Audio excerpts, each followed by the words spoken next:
On behalf of the organizing committee, we would like to extend a very warm welcome to our special invite guests who spare their valuable time to make this event so meaningful for us. Let us welcome our keynote speakers, Mr. Muhammad Faisal, PhD, Executive Director of Core Indonesia, and Mr. Eka Indarto, Master of Engineering, SIMS, Live Media Ecosystem and Service Development Director.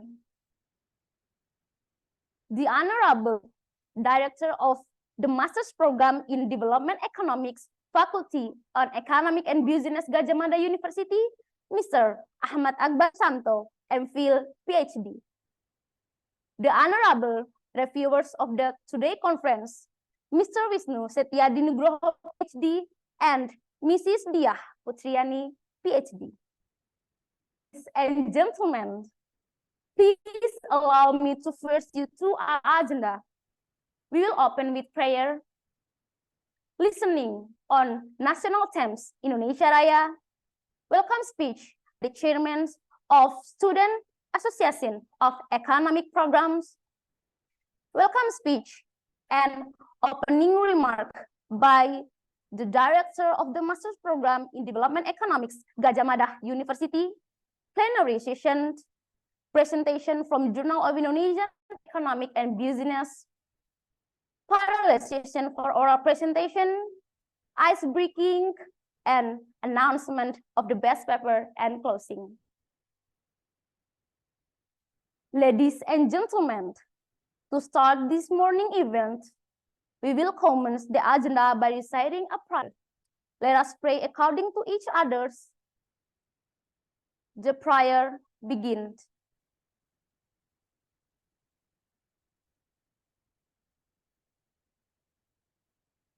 Thank you.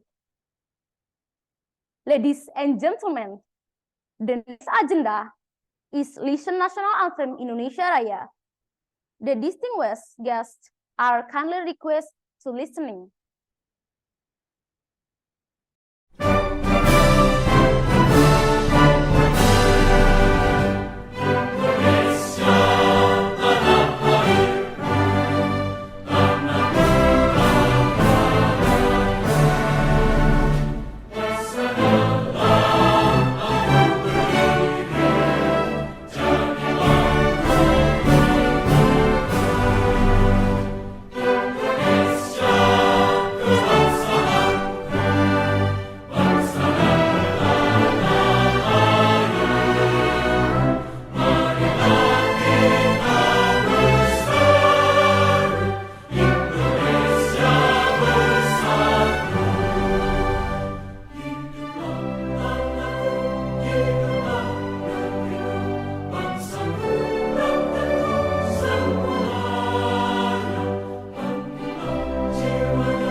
Ladies and gentlemen, now I kindly invite the Director of the Master's Program in Economic and Business, Gadjah Mada University, Mr. Ahmad Akbar Susamto, MPhil, PhD. Thank you very much and good morning for everyone. Assalamualaikum warahmatullahi wabarakatuh. Ladies and gentlemen, brothers and sisters, Bapak Muhammad Faisal, Bapak Eka Indarto, the speakers of today's event, reviewers, Ibu Diah Putriani, Bapak Wisnu Setiadi, and of course, Pak Muhammad Akbar and all of his teams that have prepared the events today. Please allow me to welcome you to the second International Graduate Student Conference on Economic Development. Second International Graduate Student Conference on Economic Development. As the director of the Master in Development Economics program at the Faculty of Economics and Business, Universitas Gadjah Mada, I am honored to have you all here. This conference is a special event dedicated to understanding and shaping the world of economic development. Together, we will explore innovative solutions to pressing global challenges. I express my gratitude to the organizing committee and our esteemed speakers for their effort. To the graduate students, your research and ideas are the driving force behind progress. So engage, network, and foster connections that will shape your academic and professional journeys. Let us embrace a multidisciplinary approach, fostering an inclusive environment for vibrant discussions and challenging conventional wisdom. Together, we can create a prosperous, equitable, and sustainable future. Make the most of this conference, engage, participate, and dream big. Let us pave the way for a better world through economic development. Thank you and enjoy your conference.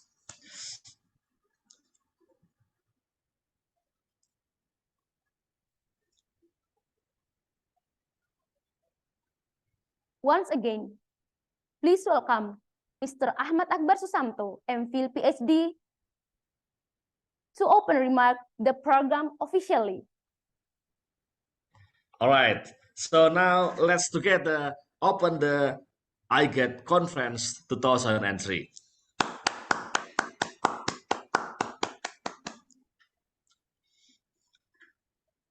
Thank you very much, Mr. Ahmad Akbar Susanto, MPhil PhD, for the opening remark.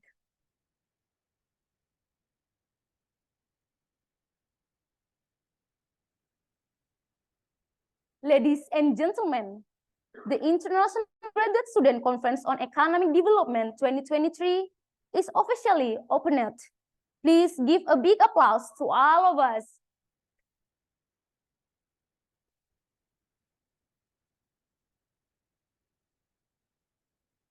Ladies and gentlemen, the next agenda is the most awaited session in this event, plenary session by our distinguished keynote speakers.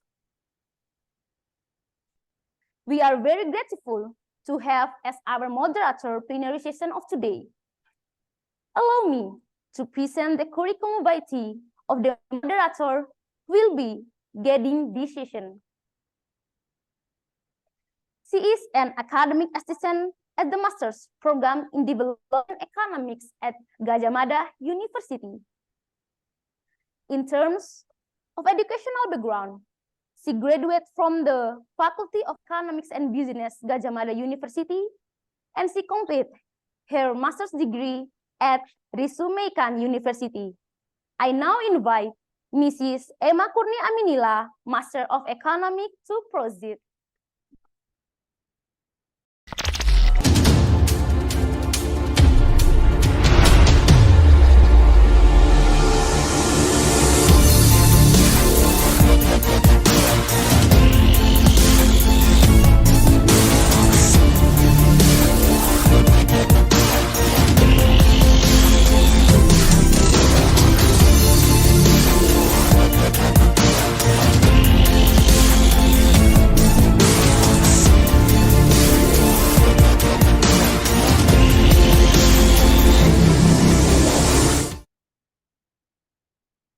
Okay, thank you very much for the kind introduction from the MC. My name is Emma. I'm an academic assistant here in Master's Program in Development Economics, Faculty of Economics and Business, Universitas Gadjah Mada. And it is an honor for me to be appointed as the moderator in today's plenary session. Good morning to our outstanding speakers today, Bapak Muhammad Faisal, PhD, the Executive Director of the Center of Reform on Economics Indonesia, and Bapak Eka Indarto, Master of Engineering the Director of SIMS Live Media Ecosystem and Service Development. Also to all graduate students who can't wait and get excited to present their best written paper, let's relax for the moment while absorbing some new insights from our special guest today. Okay, before we start the sessions, I would like you to kindly agree to some rules of the game. First, the audience are encouraged to turn on the Zoom video and must mute the audio when the speaker is presenting. Second, the audience can ask questions by raising hands or sending it through Zoom chat after the speaker is done presenting. So we will have 2 sessions of seminar and 2 sessions of Q&A.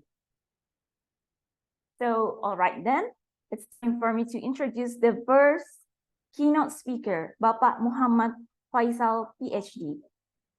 Bapak Faisal was born in Balikpapan in 1974.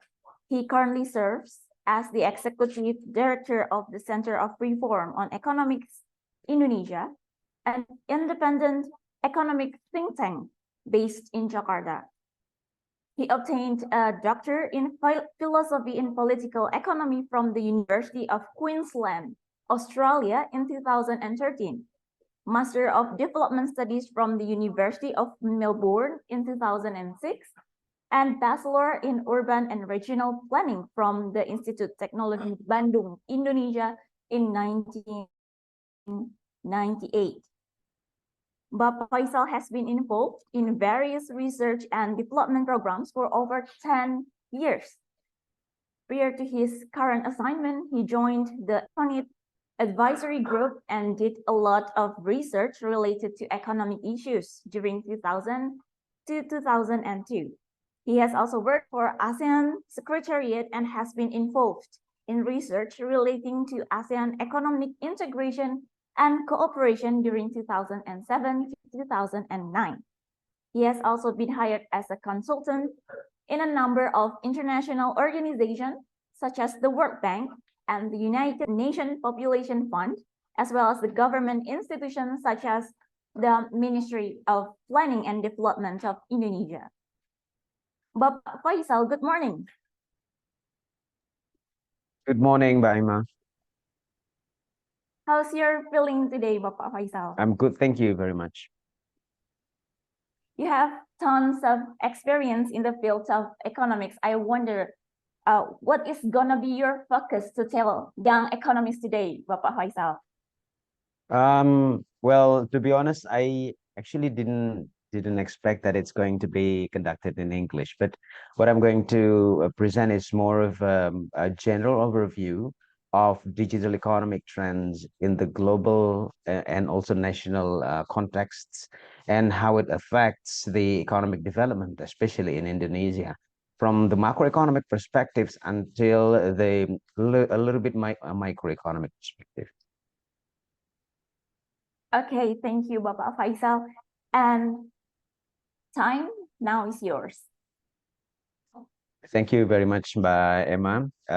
Thank you, everyone, especially Bapak dan Ibu from the Universitas Gadjah Mada, Bapak Akbar Susanto, Mas Akbar, Pak Eka Indarto, salam kenal, and all of the participants in this conference today. Thank you for the opportunities. So let me start with sharing my presentations. Yep, I hope you can now see the PowerPoint. So as I said, I didn't know that it's going to be conducted in English, so that's why the PowerPoint presentation is still written in Bahasa Indonesia. Anyway, what I'm going to present today is actually about the digital economic trends in the world and how it affects the economic development, especially in Indonesia. Well, first of all, actually the trends of international trade and finance has started to slow down since 2008. when there was a global economic crisis by then. So the previously, before 2008, international trade and also international finance also increasing along with the development of economic in the world. But then, since the crisis, there is a little bit of a slowdown in the development. But it is not the case in terms of digitalizations and globalizations for that effect, because globalizations, especially in the last decade, is facilitated with the heights of digitalizations or digital technology. And these digitalizations or digital technology development is actually transmitting information, ideas, innovations all over the world, and broaden the participations of global economics. And at the same time, along with the development of digital technology, costs for digital technology in the world is also becoming more and more cheap, or becoming cheaper by the time, and then from time to time, and as well as the applications becoming more sophisticated, and at the same time also user friendly. So that's why from time to time we're enjoying experiencing more sophisticated device, for example, tablets and also smartphones, and it will become more and more an everyday life. Become more and more engaged with these sophisticated technology in our life. And then along with these trends, there is also a fast development of big data, which makes cross-checking information data in the world easier. And this data is very big and very systematic and structured. And as such, for example, there is an estimate from during the period of 2020 to 2024, it is estimated that digital data in the world will, triple, will grow 3 times higher or bigger through different kinds of modes, ranging from digital payments, online marketplace, and also other digital sources. And at the same time, also, there is a fast development or fast growth of e-commerce in the world. And there is an estimate during the period of 2020 until 2025, the growth of e-commerce in the whole world will be about 24%.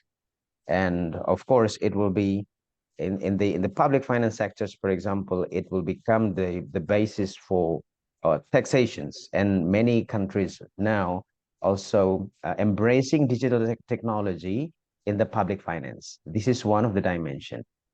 But let me start with these trends, digitalization trends, from the production sides first, from the manufacturing. We have learned, we have heard it is widely known already, the term of industrial transformation 4.0. So this is the fourth generation, or the fourth phase of industrial revolutions that embrace more and more digitalizations. Actually, the digital technology has started at least since the third phase, or industrial transformation 3.0. But in the 4.0, it is become more sophisticated, because it is also including the cyber system, and the growth is also exponentially, increasing. And what makes it different between the industrial revolution 4.0 and the previous phases is actually the speed.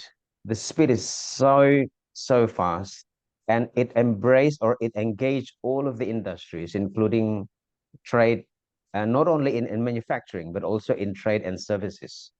And the growth is exponential. And as such, because of this high technology, it requires large capital investments, and also the need of the quality human resources that can mastering the information technology. Okay, next. And we also heard about Internet of Things, which is part of the industrial revolutions in 4.0. This is part of it is part of transformations, and it is characterized by the interconnectedness of the production process driven by this digital transformation. For the consumers, we can experience that we now enjoy a very sophisticated small devices that interconnected with many other devices, including smartphones, tablets, GPS, etc. And now we also can see further development in terms of electronics devices, which is more complex, and it is integrated into, for example, transportation mode, and also many other devices at home, in our house, and also in the office. Yeah. And for the manufacturing industry, for the provider, this new sophisticated technology, can boost or can increase efficiency and also productivity, which is very important in terms of the for the provider, for their profitability. So that's one of the important role of the technology. And along with this, as I said, along with the digitalizations, globalizations, even accelerated. And now, as a result, it will also induce a more internationally connected productions. And that's why multinational corporations is also increasing.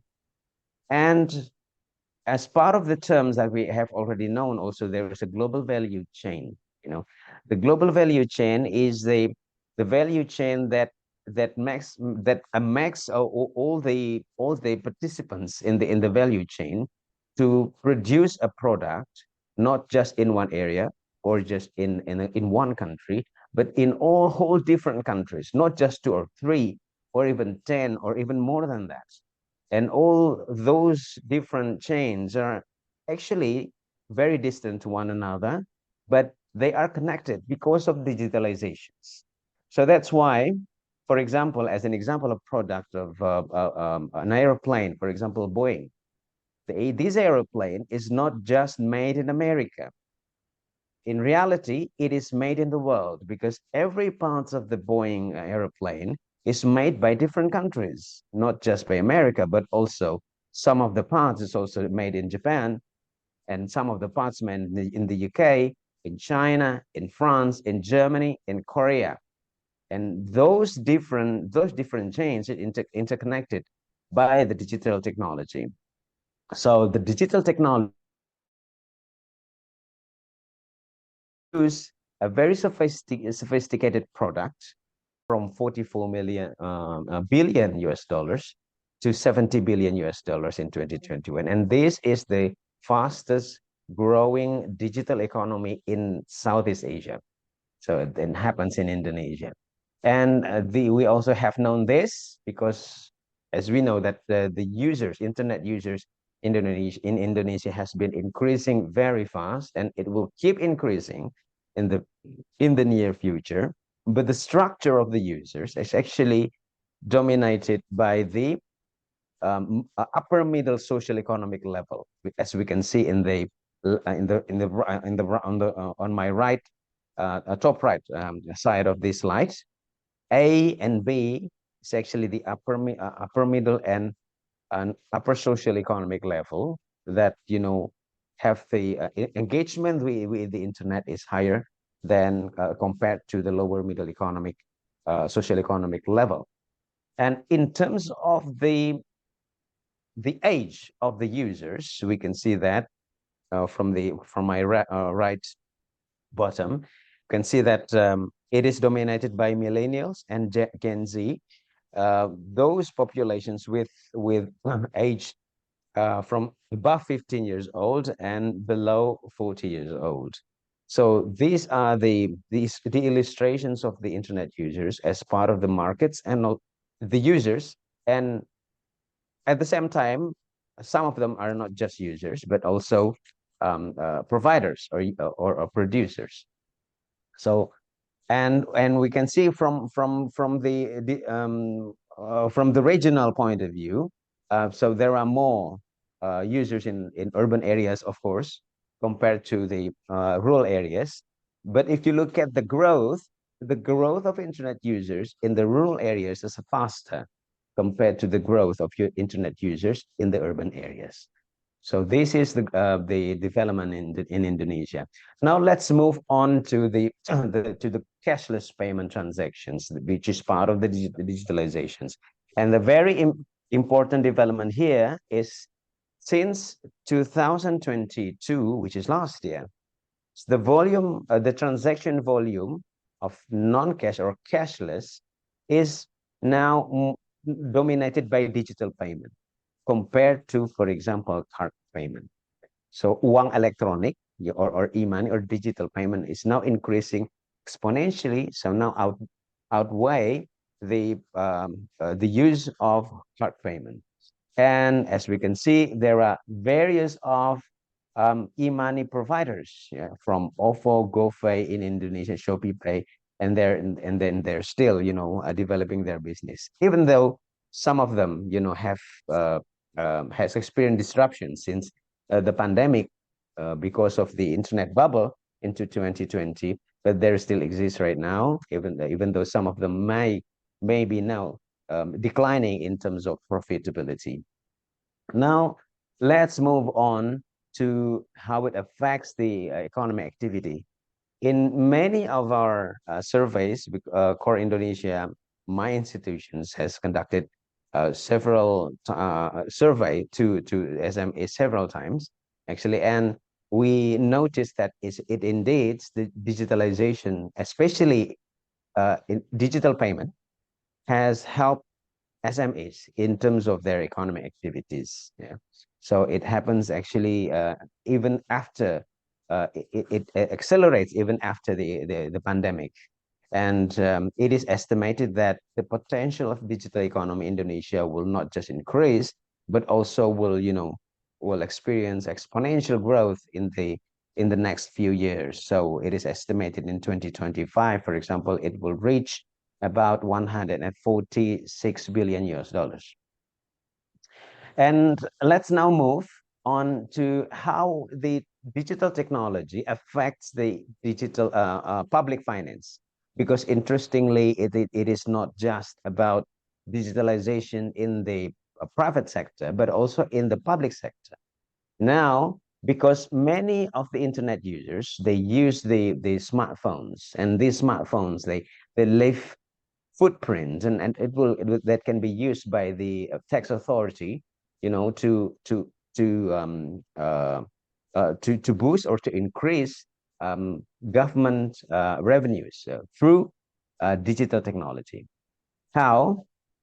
So why it is it needed by the government as from the supply side? Because digital technology makes it possible to have a more efficient and effective public service, and that's why, because of it is more efficient and effective, it is also can accelerate government revenue, through various kinds of goods and services procurement, public procurement especially, and for the public, for the consumers, from the demand side, easier access, better services, actually,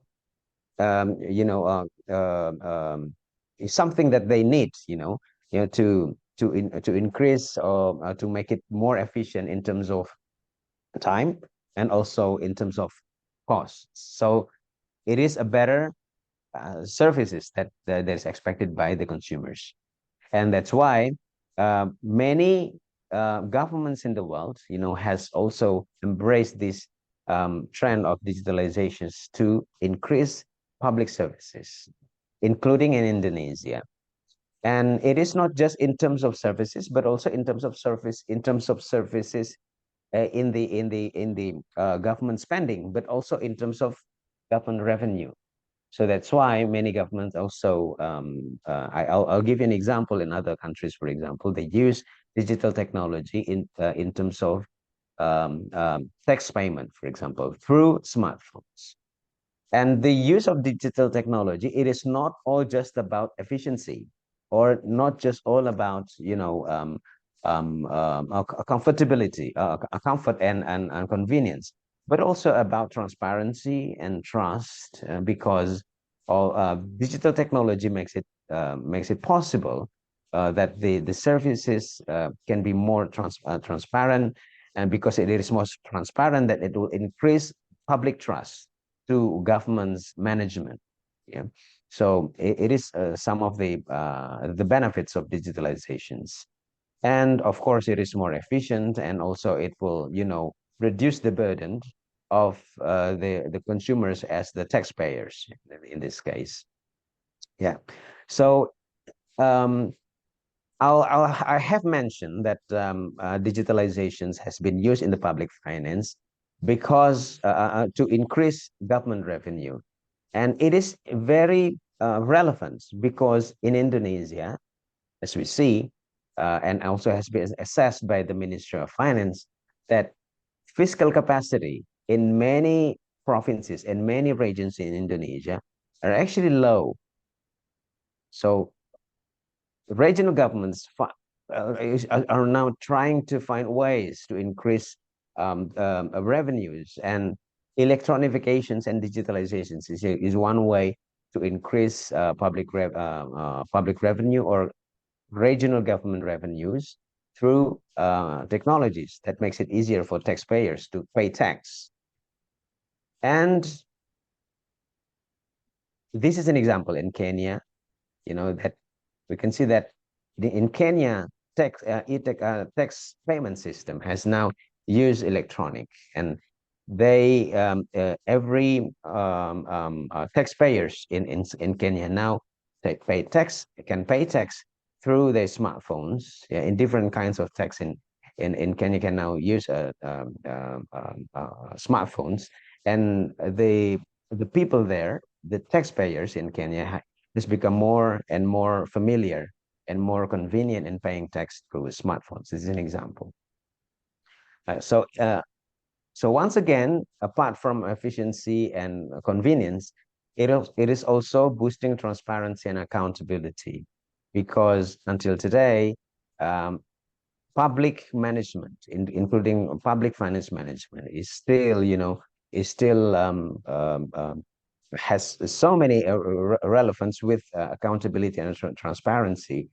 Corruptions cases, corrupt acts are still, proliferated, still very evident in many regions in Indonesia. So that's why using digitalizations may, not always, but may, reduce that risks.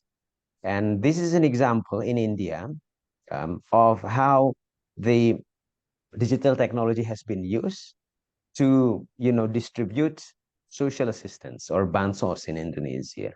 So it will become more transparent and quicker, and also more efficient. Of course, there is a using card, and there is a biometric, very typical to each of the recipient of bansos. But again, let me move on to the reality that the challenge of digitalizations in Indonesia is because of literacy. We have, on the one side, tech-savvy millennials. Young generations are more literate to digital technology, but at the same time, we still have a large population who are actually less educated, and they are working they work in the informal sectors with low technology, so they still lagging behind in terms of embracing or getting the benefits of digitalizations. So this disparity is actually evident in Indonesia. And another food for thoughts in terms of the challenge of digitalizations is actually the creations or job creations. So the fact is that the unemployment in Indonesia, in Southeast Asia, is the highest. So Indonesia now has the highest unemployment rates, yeah, even compared to the Philippines, who used to be also having high unemployment, and more particularly the young and educated segment of unemployment. And even though the unemployment rate in general is declining, but unemployment in the millennials, if you can see here from the right the top right, is age 20 to 24 and 25 to 29, which is young. So the unemployment is increasing in this age. So meaning that we need more jobs that can absorb this unemployment, young unemployment. This is young and educated. That's the thing. And digitalizations in many, according to many literatures, the challenge is actually they may change the employment structures or even reduce the number of employment in many sectors. So this is the thing that we need to anticipate. And another digitalization challenge, as I said, is actually how to embrace the small and medium enterprises. Why is it important, especially the micro enterprises? Because it constitutes 98% of the total business players in Indonesia. So it is all about the majority of Indonesian economy. But as I said earlier, that Core Indonesia has conducted a few surveys or studies that aim to investigate or to assess how much the electronic payment, for example, has benefited the small and medium enterprises in Indonesia. So in January 2021, we conducted a survey involving 2,000 respondents of SMEs in 12 cities in Indonesia. And the result is indeed about 73% of transactions used by the SMEs is actually electronic money. So the use of electronic money is increasing, especially after the pandemic. And on your right, you can see that it is not only in Java. If we look at the distribution, the growth of the use of electronic payment is even higher in the outer islands. In this case, in the surveys, it's in Sumatra, Sulawesi, and Bali. So meaning that electronic payment has become more and more popular, even in small and medium enterprises. And many of them revealed that they are assisted or helped in their business by electronic payments, especially during the pandemic, especially during the PSBB and PPKM. So this is one of the dimension of digitalizations that actually make it possible for small and medium enterprises, to actually, at least maintain their profitability in the hardship. And this is the second survey that we conducted in December 2022. This time we only survey about 5 cities and involve only about 100 SMEs.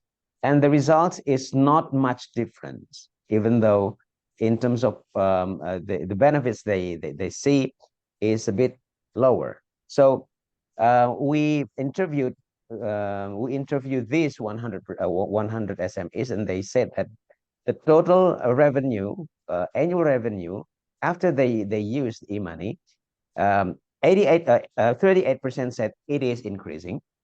It has been increasing. 51% stay the same, and 11% declining. So there are some SMEs that saw the decline after using e-money, but there are more that says that it is actually increasing after using e-money. So this is based on the second survey, and there is also other findings saying that the electronic money as contributes, about 28% of the total income of these SMEs. And 91% of the respondents also say that they use e-money, especially for payment. So e-money is used used usually for payment in terms compared to other uses, like for example, for invoice or transfer money, especially. So these are some of the findings as well, that in conclusion, that actually many of the hurdles or constraints by SMEs has been, partly, solved by using e-money.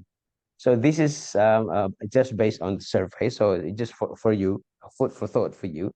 So as a closing, as a conclusion, there are some notes from me to think about. Yeah. First of all, the growth of or the development of digital technology, it is supposed to be not only directed for economic growth, but also how it can also improve economic distributions, especially for the segment of the population that is low educated and also low income, because they are more vulnerable, and also they are the ones that actually usually lag behind in terms of embracing the benefits of digitalizations, compared to, for example, as I said earlier, the multinational companies, the big companies, big investors, for example. And the second note is how to direct the growth of digital economy, not just in the demand side, not just the market, Indonesia as a market, but also in the supply sides, to make to boost, to stimulate productions in Indonesia. So Indonesia is not just users. So Indonesian market is not just users, and Indonesians economic players is not just as a traders, but also as a producers. This is particularly the case when we talk about, how many % of Indonesian products are actually sold in the e-commerce, for example. They're actually still low percentage. So this is one of the concern. So the third note is actually how to anticipate the adoption of technology and digitalizations that usually or mainly to boost or to increase efficiency in the production process. Yeah. But at the same time also tends to, reduce the job creations, especially in the manufacturing industries, because this has something to do with our efforts to reduce unemployment in Indonesia. And as I said, unemployment in Indonesia is still the highest in Southeast Asia, and the young and educated unemployment is increasing even after the pandemic. So this is the challenge of digitalizations. The fourth note is actually how to use digitalization trend to also improve public services, and also to improve revenues of the government, especially the local governments, who, as I said, many of them actually has low fiscal capacity, so they have limited ability to increase or improve the development, local and regional development, because of budget constraints. And the last one, this is the one that is also very important, is how to increase digital safety and security to protect the people, the consumers, and also the business players, because as we have heard recently, there are many cases of fraud through digital technology that I think is becoming more and more concerned. And I think the government, also the authority, has to take actions to this. Thank you very much from me. Assalamualaikum warahmatullahi wabarakatuh.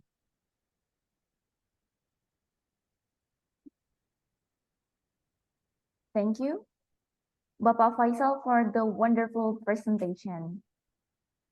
Unfortunately, for those of you who have questions, you need to save it until all the plenary sessions is over because of the limited of time. So let's move on to the next session.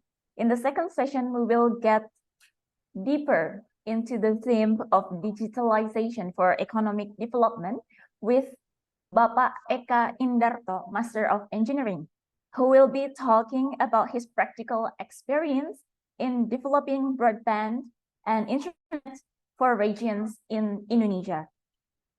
Bapak Eka Indarto was born in Bantul, Yogyakarta in 1972. He earned his master's degree in engineering from Universitas Gadjah Mada, Indonesia in 2017. His professional experience include an expert in acceleration on Yogyakarta City Council program and Smart City, expert to Ernst & Young on telecommunication industry, digital broadcasting and broadband applications, research team member for ITUR, International Telecommunication Union Radio Indonesia on the fields of computation and frequency regulation, technology and regulatory officer of Indonesian Satellite Association, member of Electrical Sector Bureau of Indonesian Engineer Association on the fields of industry incubation development, assistant to board of directors, special expert of technology of Telkom or Indonesian Telecommunication Company, and coordinator too of Indonesian Internet Network Provider Associations of Yogyakarta, and many more. For Bapak Eka Indarto, time is yours.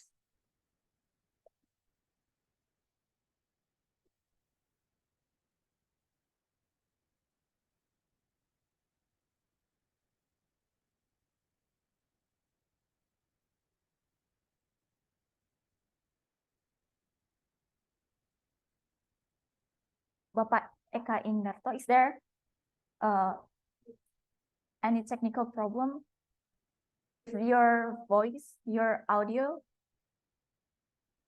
Bapak Eka, maybe you can use the Zoom chat to communicate with us if there's a problem with your computer.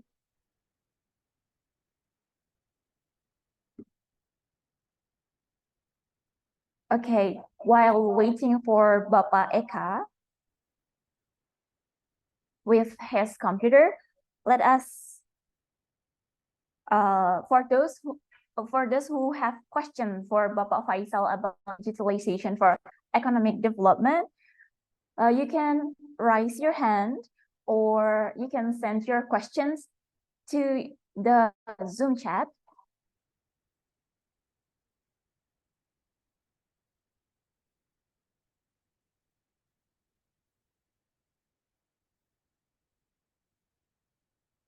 Okay, audience, is there any questions for Bapak Faisal?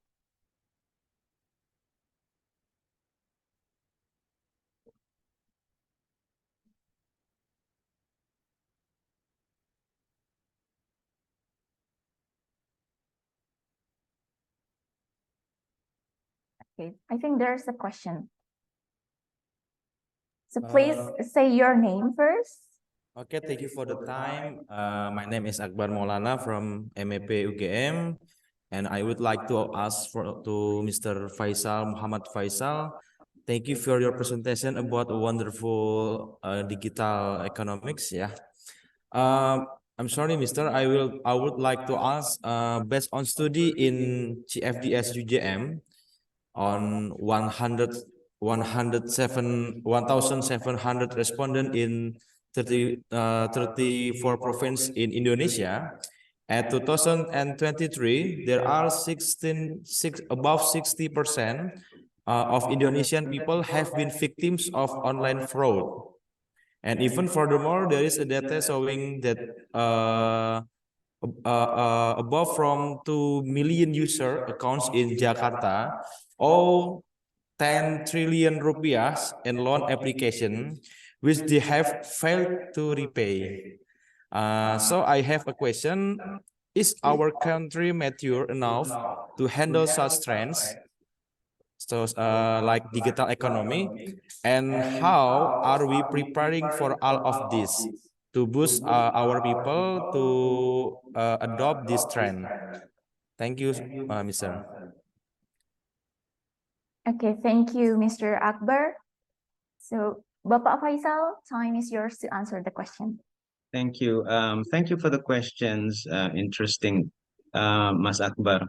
I think there are two things that needs to be noticed here in terms of how we respond to that trend. First of all, this happened because of first from the regulations and authority and enforcement. There are some weaknesses because the growth of digitalizations is very fast and sophisticated. Even all the doers of this fraud actually they are very literate, very sophisticated, and as such, the regulators and enforcement has also trying to catch up with this development. So the regulations and enforcement has to be step ahead of this proliferation of fraud, digital fraud, and it is not easy. But at least what the authority can do is actually to improve the regulations to make sure that the loopholes are not it's no longer there, and they keep improving, evaluating, and response to this each of and single of cases. To make sure that the government is there to protect the people and to protect the consumers. So first of all, it is how to improve in terms of regulatory regulations, and also not just regulations, but of course enforcement. Because maybe regulation is there, but the enforcement can be weak compared to the regulations. The second side is actually public campaign. I think it has also something to do with the behavior of Indonesian consumers. We are a collective society. We used to like to chat to each other. We easily rely on each other, and we are still many of us are not aware of the danger or the risks of using digital technology, including the data itself.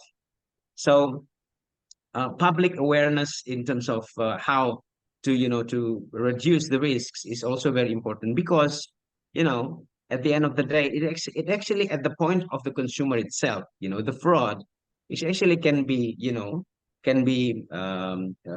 avoided by the consumer itself if they are aware. So awareness campaign is also very important for the Indonesian people, especially we have a very wide range of society in terms of background, in terms of education, in terms of awareness, and also in terms of culture. So that's why this is very important. I'll give you an example of our last survey in Aceh, as a response to the fraud that is recently, happened in one of our biggest Sharia banks in Indonesia. I know you're aware of that issue, and because after this case, and then we are asked to conduct a survey to understand how the consumers, the customers of these banks or Sharia banks react to this case, react to this fraud that's happening. And one of the interesting findings is that the consumers or the customers is reluctant to change the passwords, the PIN, because after these incidents, the consumers itself is reluctant. They don't want to change the passwords. So this reflects the awareness of the consumers of the potential risks of using digital technology that is now also used or applied by banking sectors. So I think that there are two things that I have to underline here. Thank you, Mas Akbar.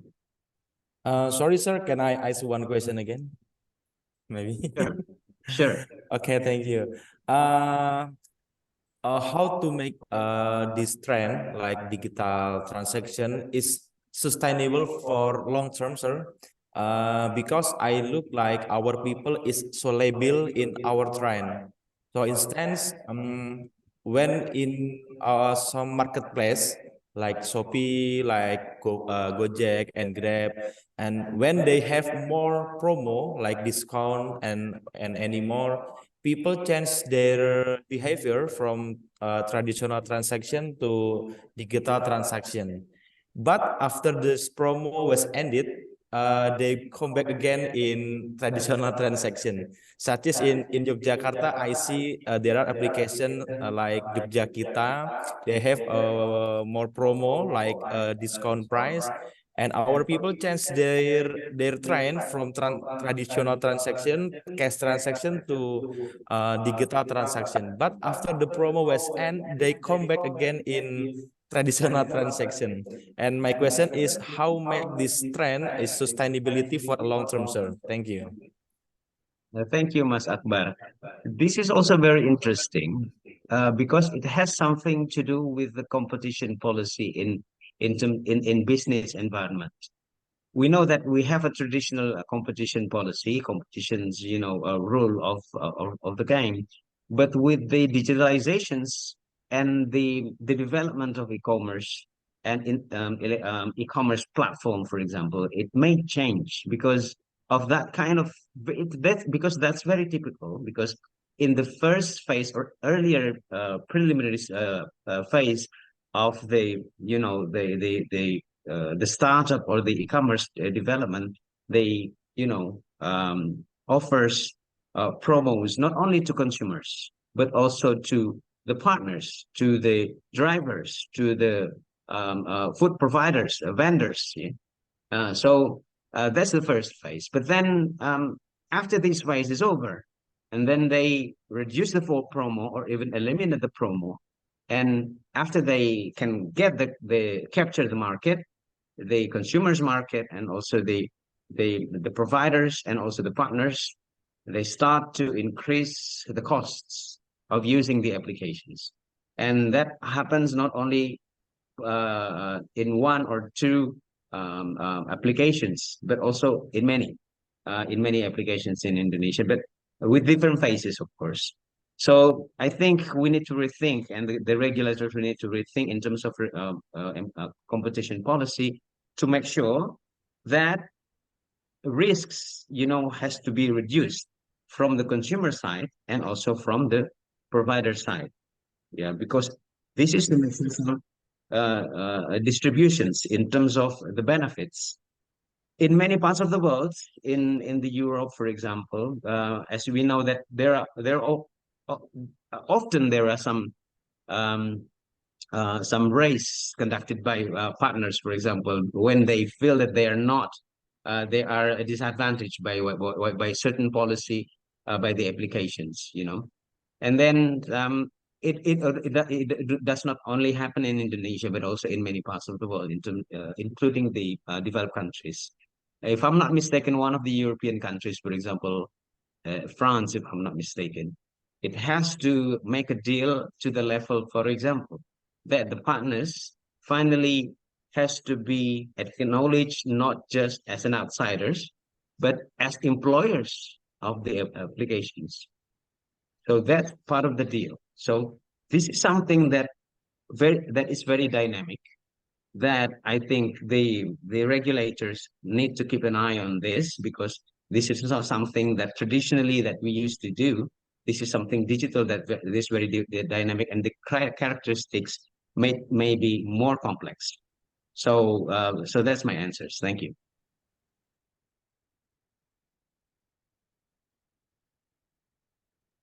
Okay, thank you very much, Bapak Faisal, for the answer. And thank you, Mas Akbar, for asking the questions. So now Bapak Eka is back with us. So Bapak Eka.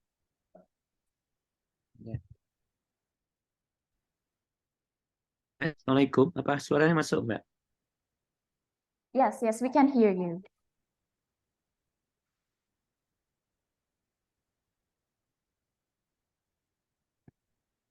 Okay, I think Bapak Eka is ready. Yeah. Okay, so Bapak Eka Indarto, Yeah. time Okay. is now yours. Yeah. Terima kasih. Assalamualaikum warahmatullahi wabarakatuh. Good morning. Yeah. Yeah. Share screen for me. Yeah. Yeah. Yeah.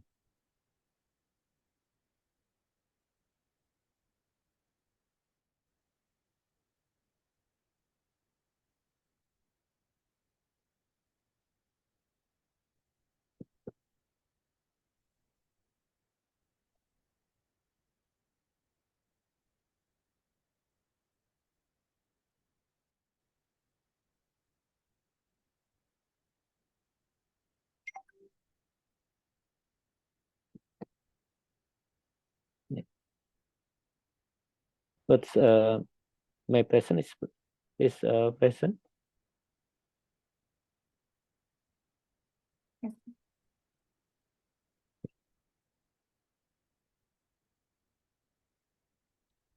Okay, baik. I apologize in my presentation with two language and Bahasa and English. Yes, and this morning I sharing about broadband access service for rural ecosystem, internet service provider partnership, Philips on enterprise and Cominfo with how to create impact of broadband access service and application for rural area in Indonesia. Yeah. What is the economic contribution of broadband? Broadband in Indonesia in Bahasa, it's pita lebar. Further research found that in country with low broadband penetration under 20%, increase of 1% in broadband adoption contribute to 0.008% of GDP growth. Well, in countries with medium penetration between 20% and 30%, then effect is of 0.014%. Yeah. The value of internet in ecosystem. Yeah. Point identification of system needs and project impact encourage innovation from the unorganized sector to the organized sector. For example, sectors in agriculture, sector in household, sector in government, and government sector in health for public health for society. Yeah. You can see digital transformation and Harvard Business Review, July and August 2020. That's adaptability, the new competitive advantage. Yes. Transformation digital give of benefit adaptation to digital environment, competitive advantage, good decision for business, for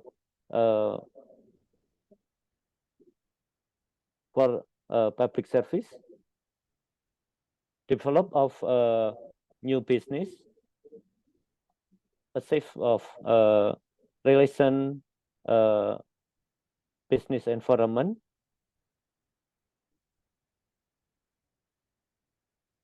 operational excellence, and sustainability of business. Bapak Jokowi in August 2020, accelerate of digital transformation is the first how to accelerate of infrastructure digital. In 12,500 villages in rural in Indonesia. Second, of readiness of a roadmap digital transformation for all sectors. The example of digital adaptation in UKM or SME and micro business.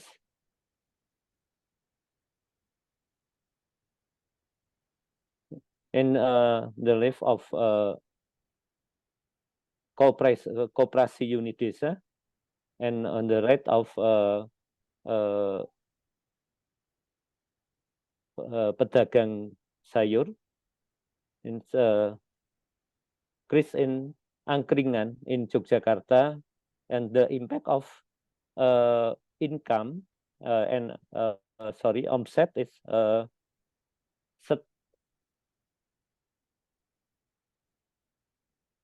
3 kali penambahan di situ, atau omset in angkringan. Yes. Simpan pinjam warga or microfinance in Lempuyangan in Yogyakarta. Digital in person with disability business, the omset is 700, range of 1-2 miliar rupiah in Gunung Kidul, Yogyakarta. Yes. Digital in the rabbit farmer in Jamus Kauman, Magelang. How to sell of rabbit, yeah, digital rabbit in Jamus Kauman with marketplace and online video. Yeah.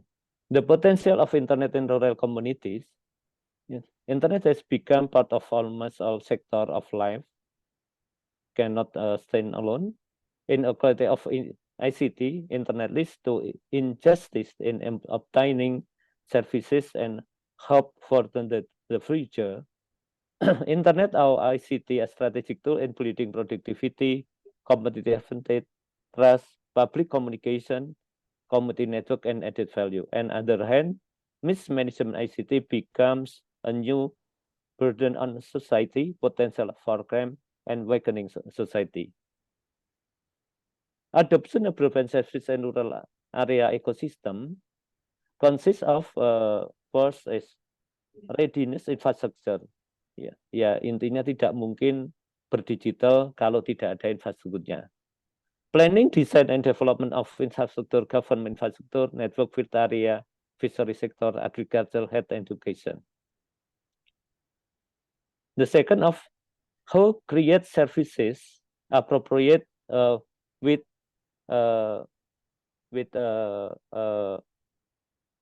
area in rural atau wilayah administrasi rural, service as amount of bandwidth consumed, and coverage.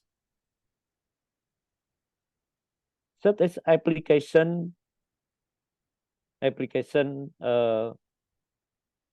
yang sesuai dengan kebutuhan. Application is for the ecosystem, the example e-learning, e-health, e-government.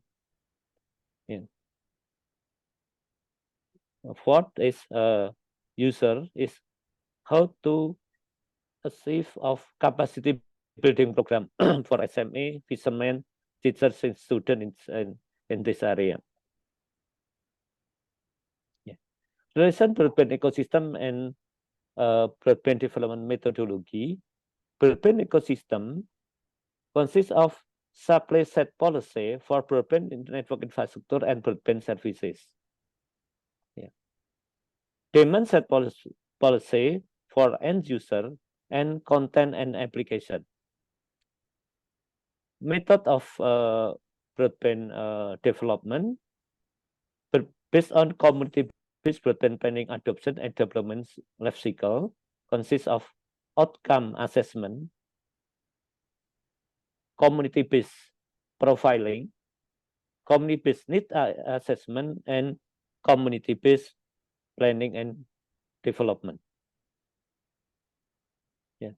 The broadband barriers, lack of resources, out of stack network hardware and software, resistant to change organization, failed attempt to upgrade broadband, lack of support from elected official,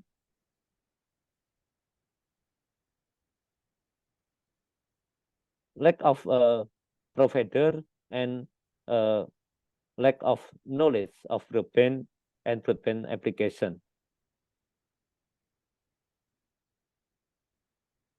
In my experience in the area, cooperation between internet service provider and failure-on enterprise are boom days. Engage local leader and stakeholder, practical tools, broadband readiness assessment, clear metric, community with planning and commitment. Ability to change internet service provider available and train IT staff, existence and quantity of internet network, edge of network and desktop equipment, sufficient funding, administrative leadership and knowledge of broadband, existing quality and care and IT plan, demand from service population for better broadband. Model of artificial intelligence broadband services and for model participatory, technology participatory in the services, participate in the partnership, and participatory and usability. Maximizing citizen participation, it requires a problem, solution, strengthening citizen relation deployment priority, environmental change, speed, rate on target. How to broadband internet success in rural in Indonesia? We start in economic and financial setting for village citizen. Dalam arti daya beli. Jadi daya beli masyarakatnya bagaimana di area tersebut. Focus of user, social and cultural environment with assessment about market, regulatory supply industry, technology environment. Question to the answer, what are the service that I want? Kebutuhan layanan apa yang dibutuhkan sesuai daya beli? What are the service that are to be offered? Bagaimana kemampuan industri mempertemukan itu? Sehingga nanti internet itu bisa merata di masyarakat.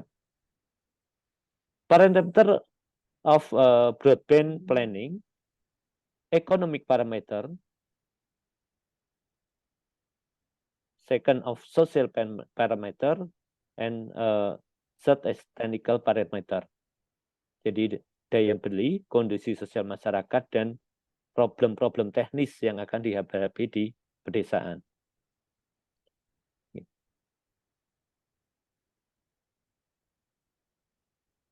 The identification, access and adoption, and affordability of access. Digital literate, financial and human resource and rural, priority of need of broadband services. the output of purpose of solution with appropriate with need of community. Yeah, the segment market broadband internet in rural, household, school, SMA, and IKM, puskesmas, public health, pemerintah desa, and public of umum, masyarakat, masjid, wifi umum. Typical of user of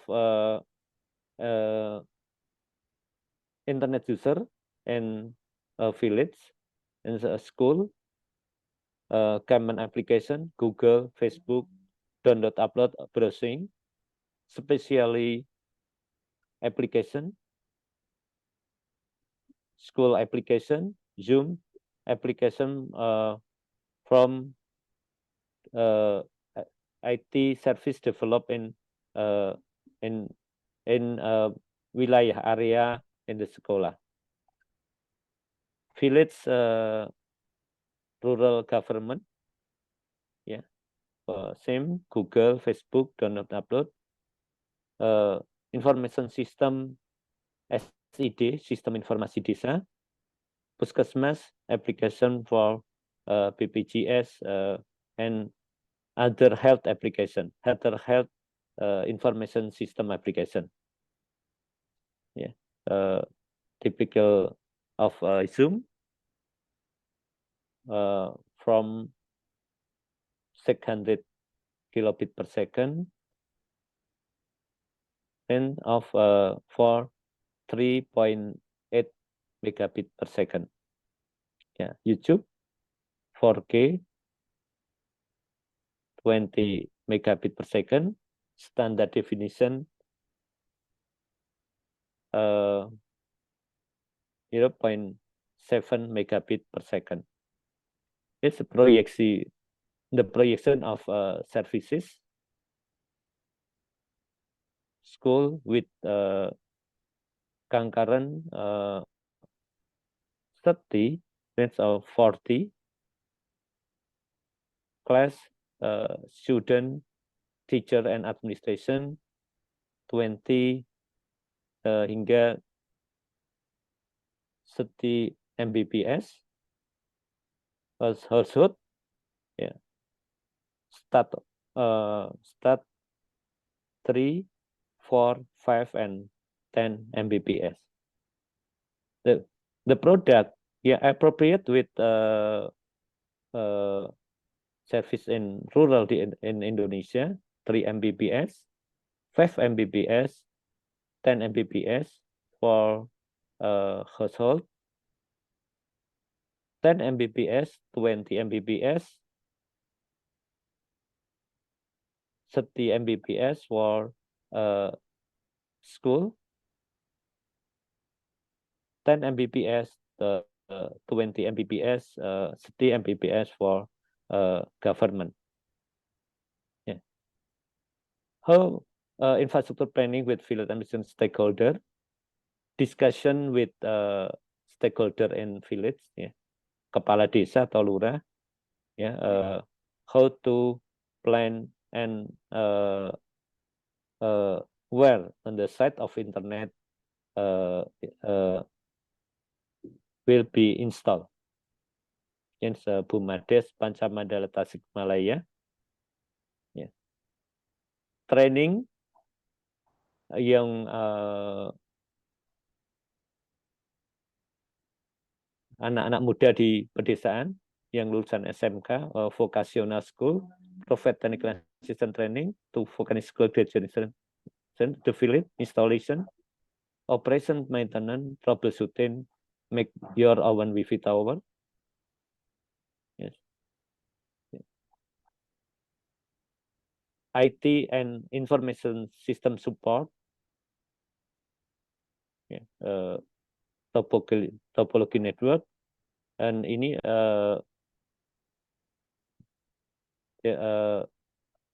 case study in penting Sari Yogyakarta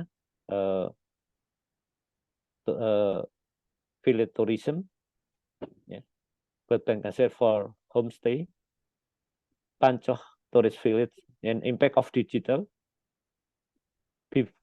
Before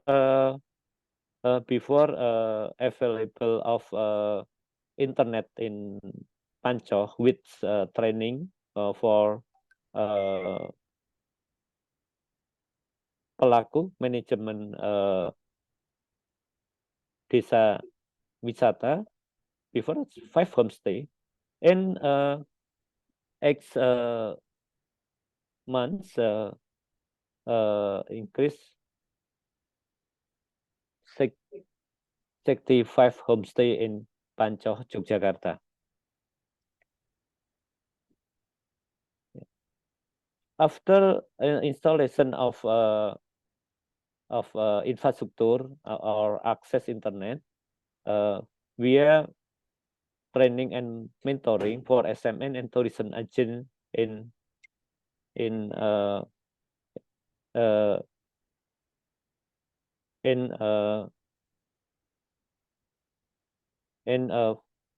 tourism village.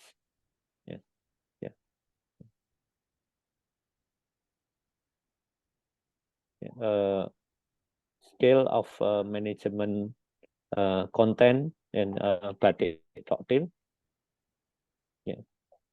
In Instagram, ini adalah hasilnya. Maaf, yang ini saya pakai bahasa. Jadi setelah infrastruktur selesai masuk, kemudian ada pelatihan pendampingan di sana. Karena sejahtera ini sebelumnya 3 produk, base 10 produk, artinya penguasaan literasinya bagus, jadi menjadi perilaku. Jadi skill, kemudian menjadi perilaku, pengembangan. Jadi ada 3 tahap itu. Dampaknya menambah penjualan, kemudian meningkatkan mitra. Yang ketiga, pasarnya luas, yang tadinya hanya Yogyakarta, sekarang udah bisa ekspor. Kami punya data ini ada 71 klaster yang sudah dilakukan tadi. Jadi sesuai dengan ini tadi di dalam broadband ekosistem, mulai dari infrastruktur, services, konten aplikasi, sampai nanti penguatan pada termasuk kelompok disabilitas. Jadi kalau kita lihat cara bacanya gampang, yang 4 di depan ini yang disebut dengan kecakapan digital, 3 yang belakang ini adalah outcome, 3 belakang ini outcome.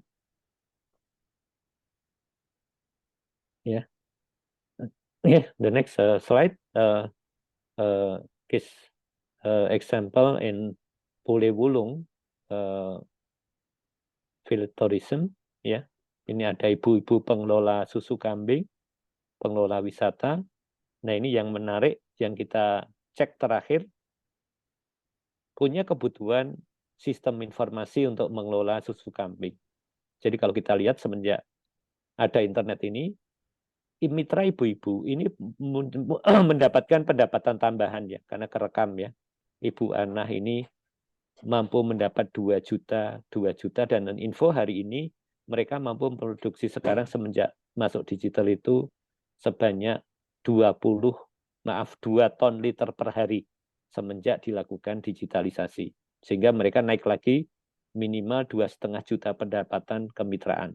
Ini adalah program yang dimana kita membantu Yogyakarta, di mana infonya, kemiskinannya masih tinggi.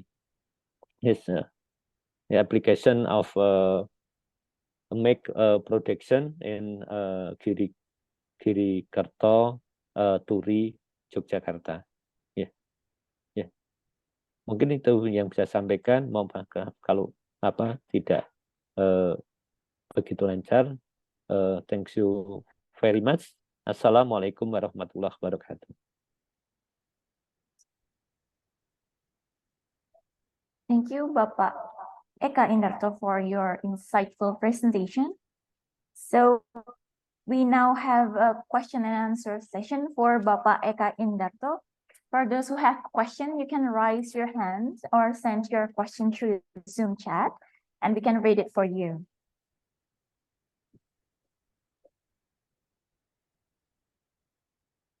Okay, is there any questions?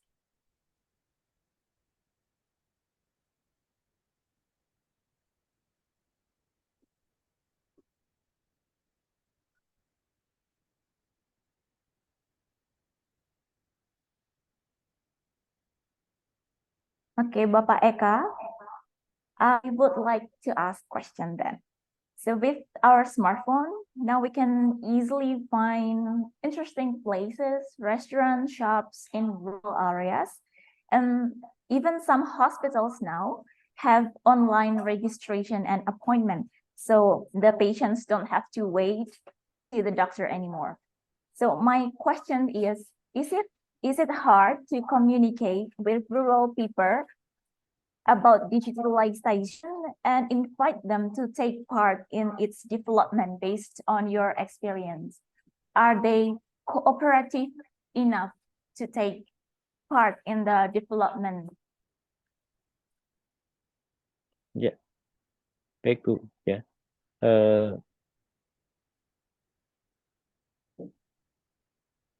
the adoption of digital technology in two step, and one how to save of digital capability and digital skill with training, and number two is introduce about of application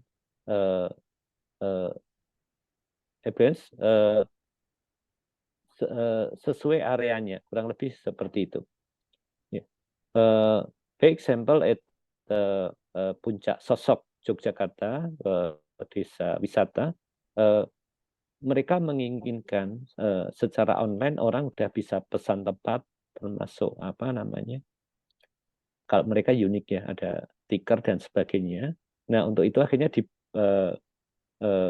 dibuat kelompok-kelompok dari mereka, kelompok digital yang tugas utamanya adalah kita training secara baik untuk meningkatkan kemampuannya dari layanan itu. Ya, jadi utamanya kepemilikan teknologi, misalnya smartphone yang ada di masyarakat, itu kita rubah menjadi yang sederhana. Suatu saat ada satu pertanyaan menarik ya, di satu diskusi ya, ke kami waktu itu, Pak Eka, kenapa ada orang yang biasa-biasa aja setelah ada internet, tapi ada yang jadi lebih hebat gitu. Waktu itu saya jawab singkat sebenarnya, karena nggak setiap orang membeli HP, laptop itu dengan roadmap, sebenarnya begitu awalnya.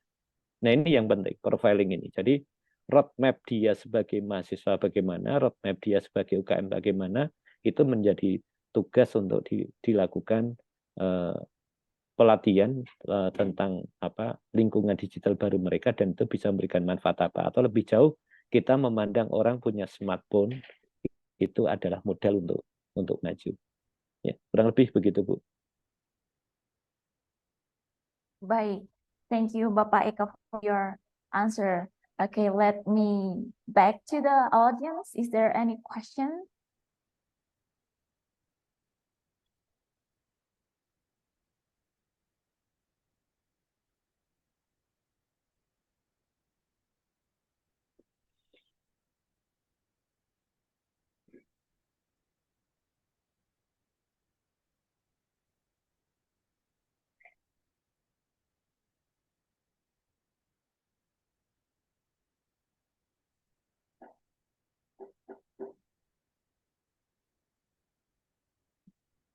Okay, if there is no question, I think Apakah saya that's all bisa for memberi yes. Tips, Bu? I'm sorry. Iya, sorry, iya.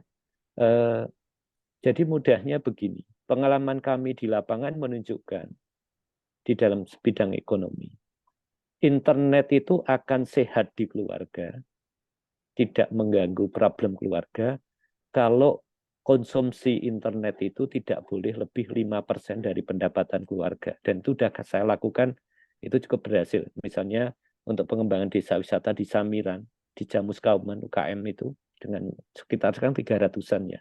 Itu diberikan internet, asal internetnya itu nilainya berlangganan tidak lebih dari 5% dari pendapatan keluarga, itu mereka akan bisa baik. Jadi mungkin saran kalau pemerintah mengembangkan internet berdasarkan dari daya beli, itu usahakan jangan lebih dari 5% dari pendapatan. Misalnya UMR Jogja 2 juta, tapi internetnya masih 300.000 misalnya, nah itu pasti memberatkan untuk pengembangan, apalagi di tema-tema bidang digitalisasi di ekonomi.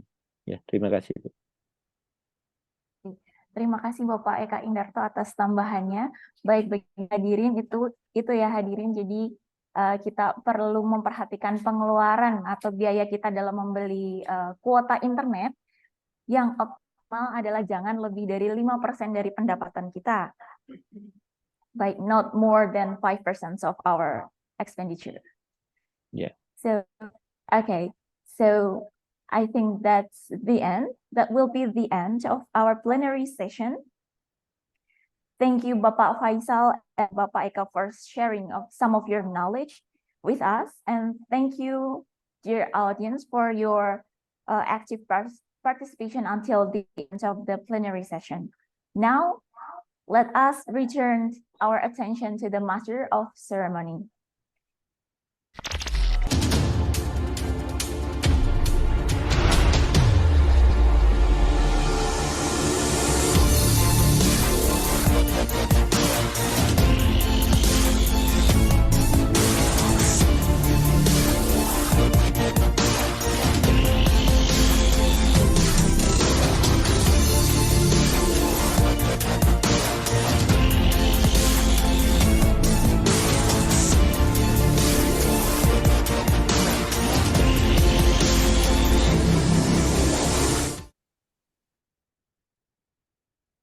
Thank you very much for inspiring, insightful presentations.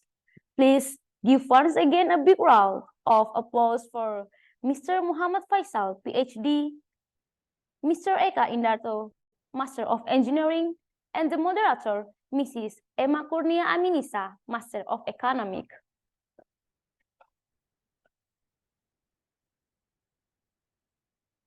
Now for the photo session, we kindly invite the director of the Master Program in Development Economics, UGM, the reviewer of the conference today, the moderator of the conference today, the chairman of the organizing committee, distinguished presenters, guests, colleagues, and participants. Please turn on the camera. We will take pictures together. We'll start from the first slide, then continue to the next slide.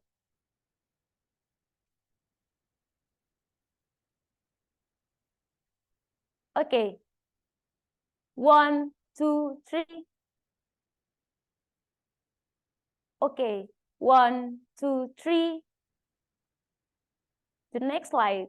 1, 2, 3. The next slide.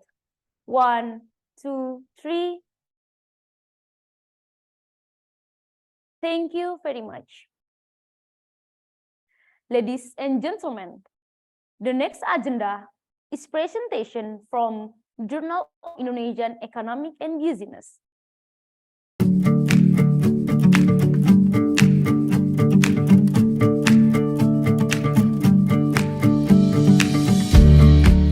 Journal of Indonesian Economy and Business is an open-access, peer-reviewed journal whose objective is to publish original research papers on the Indonesian economy and business issues.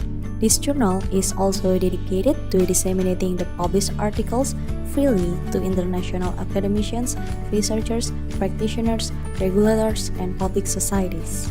The journal welcomes authors from any institutional background and accepts rigorous empirical or theoretical research papers with any methods or approach relevant to the Indonesian economy and business content, as long as the research fits one of three salient disciplines: economics, business, or accounting.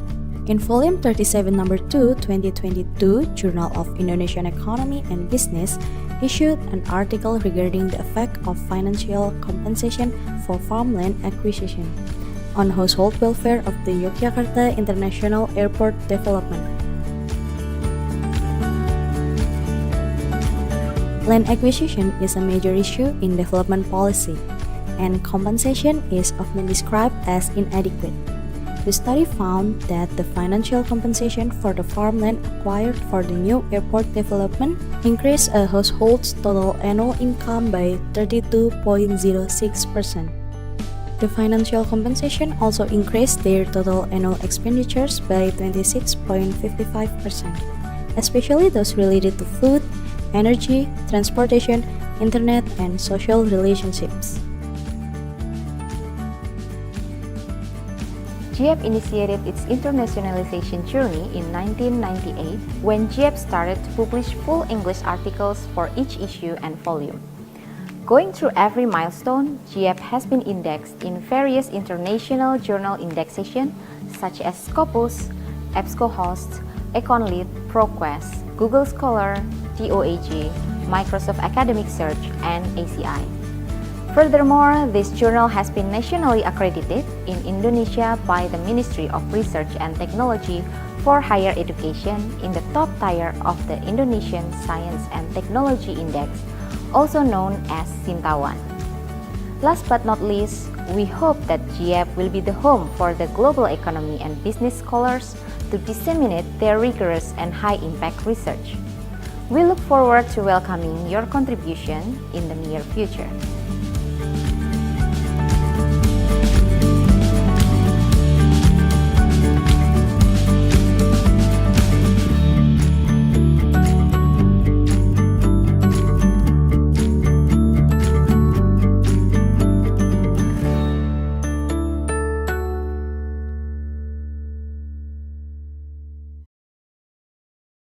Ladies and gentlemen, finally, the much-awaited program will begin. The presentation of the full papers from the 6 finalists. Each participant will be given 10 minutes to explain and 5 minutes to question and ask. Ladies and gentlemen, for the first finalist who will present at the IGetCode2023 event conference, please welcome Mrs. Novika Graciaswati from University of Glasgow.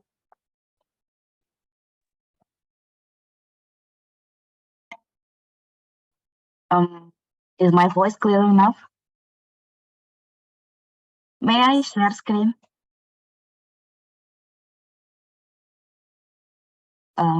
Okay, thank you. Good morning, everyone. I'm quite surprised to become the first presenter. I just know that I become the first presenter, but anyhow. My name is Novika Graciaswati. I'm the first year PhD students in Adam Smith Business School, Faculty of Management, University of Glasgow.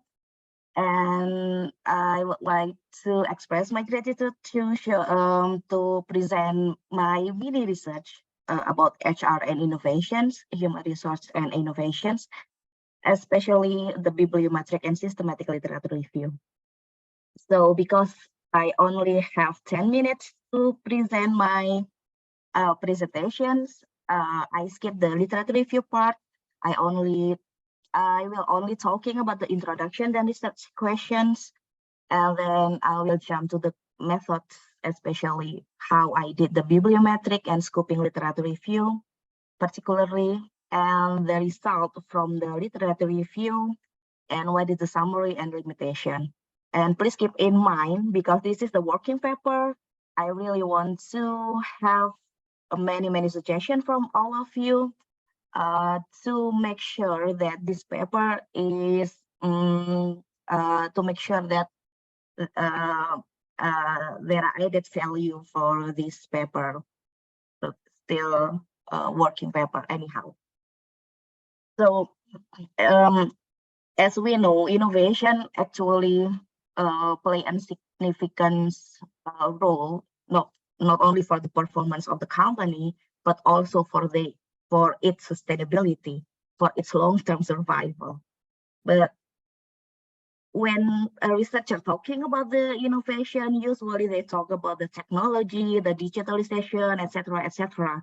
But somehow, as noted as SIG and DL at 2017, there are little attention about the man behind the technology, the crucial role of the human. So in order to investigate the connection between the human resource and innovations, I was conducted a literature review, especially focusing on how the research gap between the human, what is the research gap between these fields. So based on the very light introductions, there are two kinds, the broad research questions that guiding me to do this research. Is what is the research gap between the domain of human resource and innovations? And I break down the research question into two kind of, let's say, sub-research questions. There is A, how is the research trend between this field, and how is the research gap between these two fields? So because there are two kind of research questions, I try to use two steps. The first one is bibliometric analysis, especially for research mapping, because this technique can handle a huge database. When I'm talking about a huge database, it's ranging from 500 papers up to 1,000 papers. And the step two, I try to minimize the literature review to make sure I digging more about the research gap between the innovations and human resource management. Thus, and hence I'm using scoping systematic literature review. And based on the result, the bibliometric analysis, because the focus, one of the focusing themes that come up from the bibliometric analysis is about human behavior and microanalysis in human work behavior. Thus, I'm trying to focusing only in psychology journal. So this is what I'm talking about, the bibliometric analysis. This technique uses systemized and automatic procedures of selection from a very large database.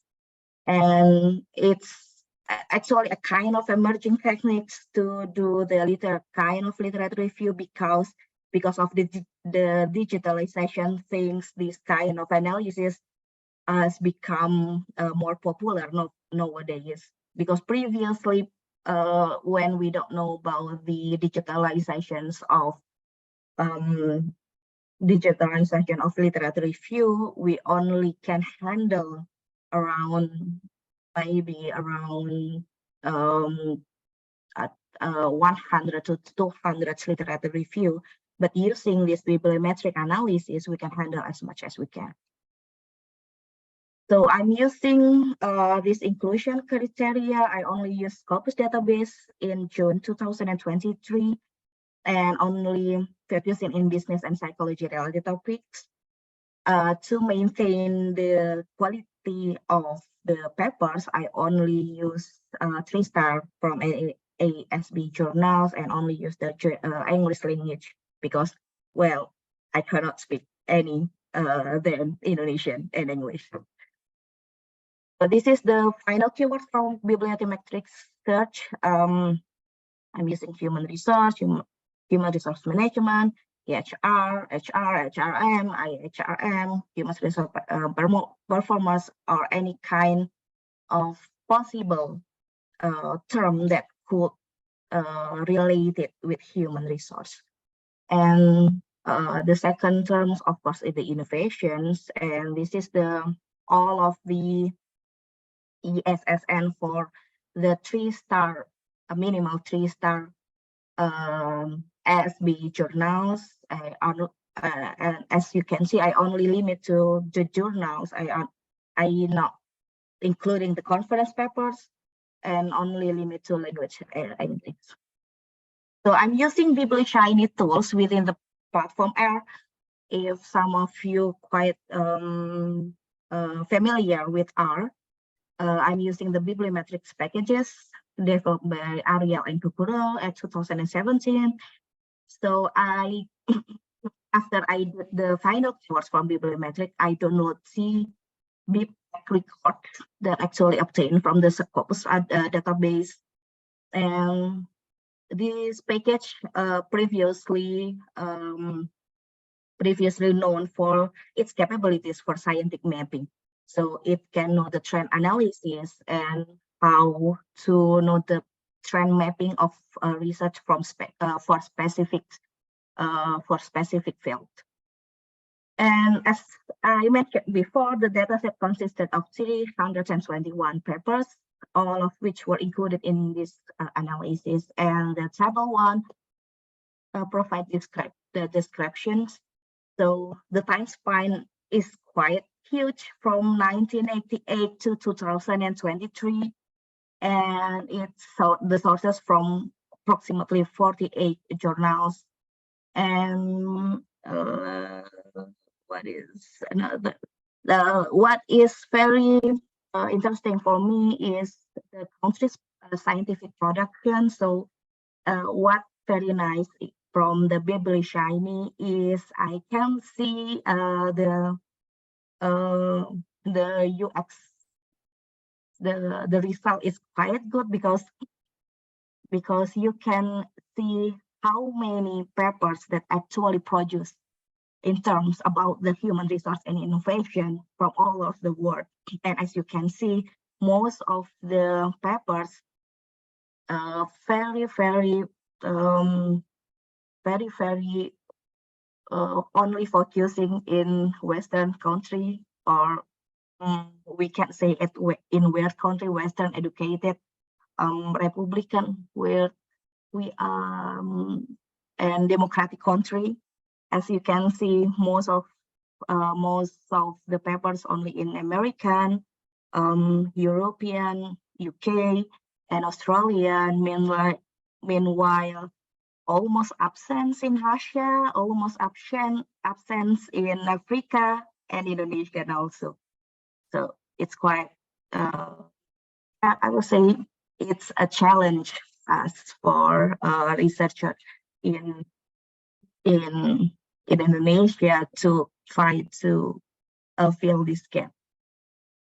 And this is one of quite interesting results also. So not only the bibliometric also give us a glimpse about what is the motor themes, what is the emerging themes, what is the niche themes from the all of the paper. So motor themes is human article organization.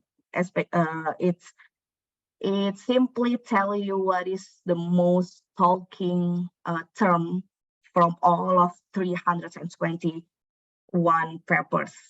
Well, human article and organization actually the keyword that I use for searching the paper, so I try to exclude it. So I'm focused on the niche themes because it suggests a potential, but it also suggests in a way it suggests there is a potential themes, but in other way it also suggests that only a small paper talking about this. This is about the behavior research, crowdsourcing, and decision making, in which I'm thinking that this theme is actually focused on micro level of relationship between human resource management and innovation and human behavior. Sorry, Be- Miss Novika Graciaswati, your time is over. Oh my God. Okay. Yes, No worries. sorry. No worries. I love to talk. Okay, Okay. thank you very much Anyhow, for inspiring I and will jump to insightful. the summary maybe. Give you a glimpse.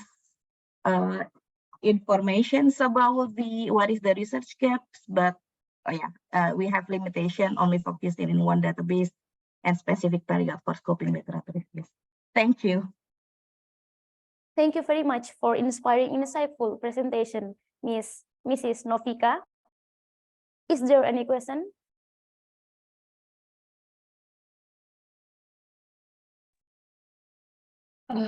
Maybe I want to ask one or two questions to Ms. Novika. The first one is your research is about human research management. Is it right, Ms. Novika?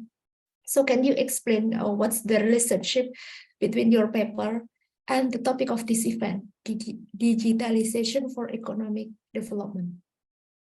Okay. Thank you, Madia. Well, maybe not about the human resource management, but I have a bias of human resource management, because when you're talking about digitalization or technology, you're also talking about the human behind the digitalizations and technology. But actually, I try to couple the human resource and the innovation itself, which is the innovation is really really close with the digitalization nowadays. So if I was asked about what is the relationship between the FEM and the human resource and innovations, I would say that you cannot separate the digitalizations away from the human, from the core, from the one who did the digitalization and the one who engage in this kind of digitalizations. And another thing is when we are talking about the digitalization, we're also talking about algorithm, about all of the computer things. But the ethical things, the one that actually will run the technology is the human behind it. So I think it's inseparable. Okay, thank you, Ms. Novika. Thank you, Mrs. Dia. We have 2 minutes left. Any question there? Yeah, hello. Can I ask questions for Ibu Novika? Yeah. Okay. Thank you for the presentation, Ibu Novika. Very an interesting topic, but I have like maybe 2 questions or maybe like comments on it.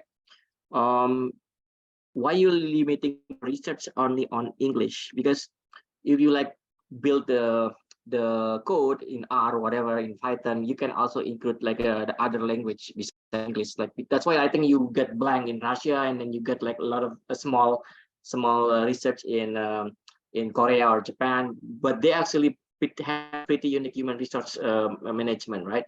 If you can like translate your keyword into like their language, maybe you can find more. That's my comment or like my question and suggestion. I think like it's worth to know like a different language, at least like the major 5 language or like the majors.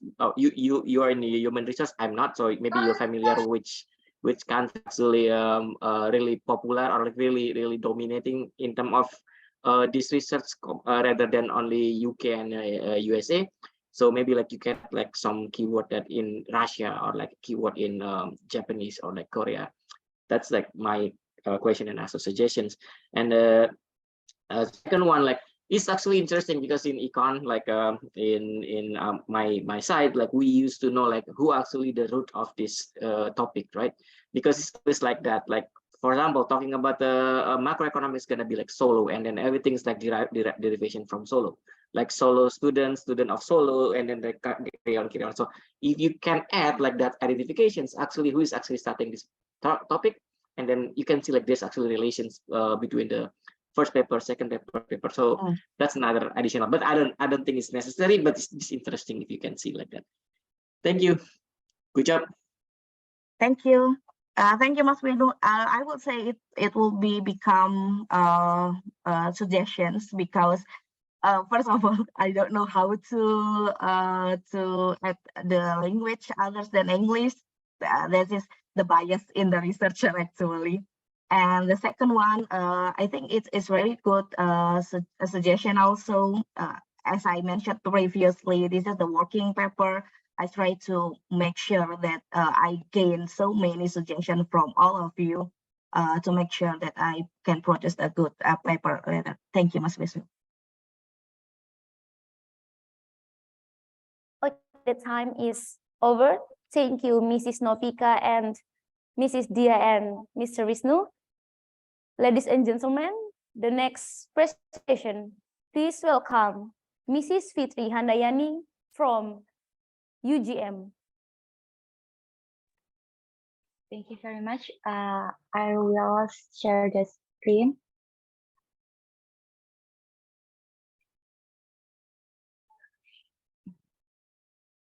Okay, can all of you see the screen info? I'm sorry, but there is a problem in my laptop.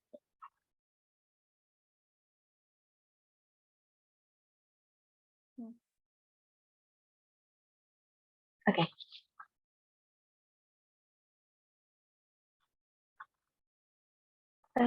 Sorry, but there's a little problem. Wait a minute. Okay. Assalamualaikum warahmatullahi wabarakatuh. Thank you very much for the opportunity. My name is Fitri Handayani. I'm from Gadjah Mada University. I am honored to present my research entitled Green Economic Growth in Indonesia, the Digital Economy and Spatial Spillover Matter. And first, we're going to discuss about the introduction of this study. Nowadays, we recognize the increasing importance of environmental conservation due to the urgent concern about the global challenges such as climate change, biodiversity loss, pollution, and resource depletion. These critical issues have gained global attention, leading to the formation of international agreement focused on the environmental protection. And within the specific context of Indonesia, as a rapidly developing nation with rich energy resources, there's a crucial need to balance environmental preservation and economic progress. This country faces challenges in achieving this delicate equilibrium, particularly concerning about the high greenhouse gas emissions. Then digital economy has emerged as a promising tool for addressing that challenges. And numerous studies have explored the potential of digital economy to foster the green economic growth and mitigate the environmental impacts in various contexts around the world. However, the related studies conducted mostly in China. And like this, in this slide, first, there's a research by the Feng et al. That provides insights into the theoretical mechanism and promotion path of digital economy that driving green development in China. Their empirical analysis showed that there is a non-linear effects of digital economy on green development. And another research by Xu et al. About the relationship highlighting the spatial spillover effects. And there are also studies in Indonesia that explore the related study about the implication of digital economy on sustainable development, such as Imansha and Islam. However, the study in Indonesia primarily focus on the narrower aspect of digital economy that only focus on the information and communication technology level. It makes there is a lack of comprehensive understanding regarding the complex scope of digital economy. And therefore, this study aims to address this research gap by specifically examining the implication of digital economy on green economic growth in Indonesia using an aggregate index. So that this study also addressed the research problem. First, what is the implication of digital economy and green economic growth in Indonesia? And is there a special spillover effects on the relationship? And also, this study also have some novelty. Like first, this is to the best of others' knowledge, this is the first study that examined this impact of the digital economy and green economic growth in Indonesia that considering the nonlinear relationship.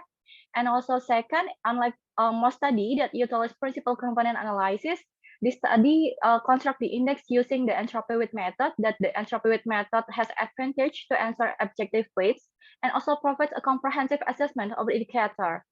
Additionally, the last novelty is by incorporating spatial factors. This research contributes a more comprehensive understanding of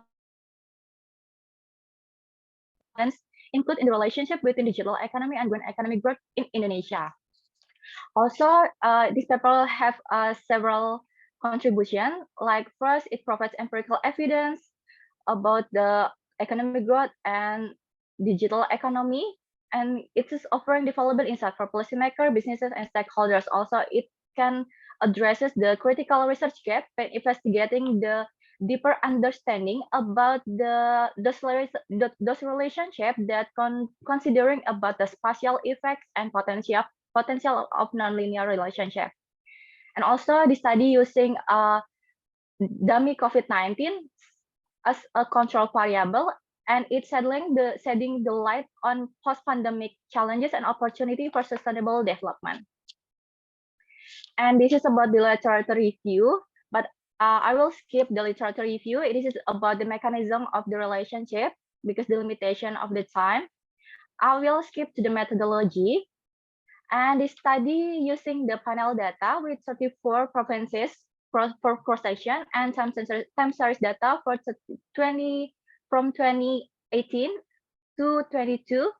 And the source of data come from BPS, GeoQuery, and Bank Indonesia. And this study using the spatial Durbin model as a methodology. And next about the variable use in the study. This study using the green economic growth as a dependent variable. And the green economy index in this study used a compromise 3 dimensions that are input, desired output, and undesired output.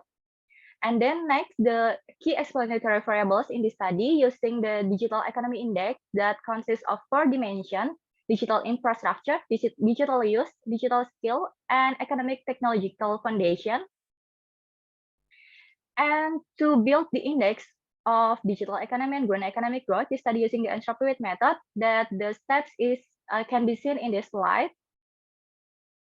Next, this is the model that used in the study using the random effects of spatial Durbin model based on the previous study. And for the X variable represent the control variable that including inflation, economic growth, financial development, and the COVID. And this is the result of the study. This is the table that represents the result of estimation of the influence of digital economy and green economic growth, both linear and nonlinear effects. And to ensure the robustness of the findings, the estimation also conducted using different control variable on each column. And this is the first result, that this result indicating a significant negative relationship between digital economy and green economic growth in Indonesia. And this can be explained that digitalization can increase energy demand from non-renewable energy resources. It is for the initial step order for the effect of digitalization through the green economic. And these results are consistent with the Indonesian status as a developing country in the early stage of digitalization. And moreover, this analysis reveals the squared digital economy representing the nonlinear coefficient that show the positive and significant effect on green economic growth in Indonesia. And this finding suggests a U-shaped relationship between digital economy and green economy. And as digital economy advances and more matures, resource utilization and digitalization can become more efficient, enabling an implementation of low carbon production activities and reduction of emissions. Consequently, digital economy can have overall positive impact on green economic growth in this stage. And next, about the control variable, the result can be seen in this slide about the inflation, economic growth, COVID, and financial development.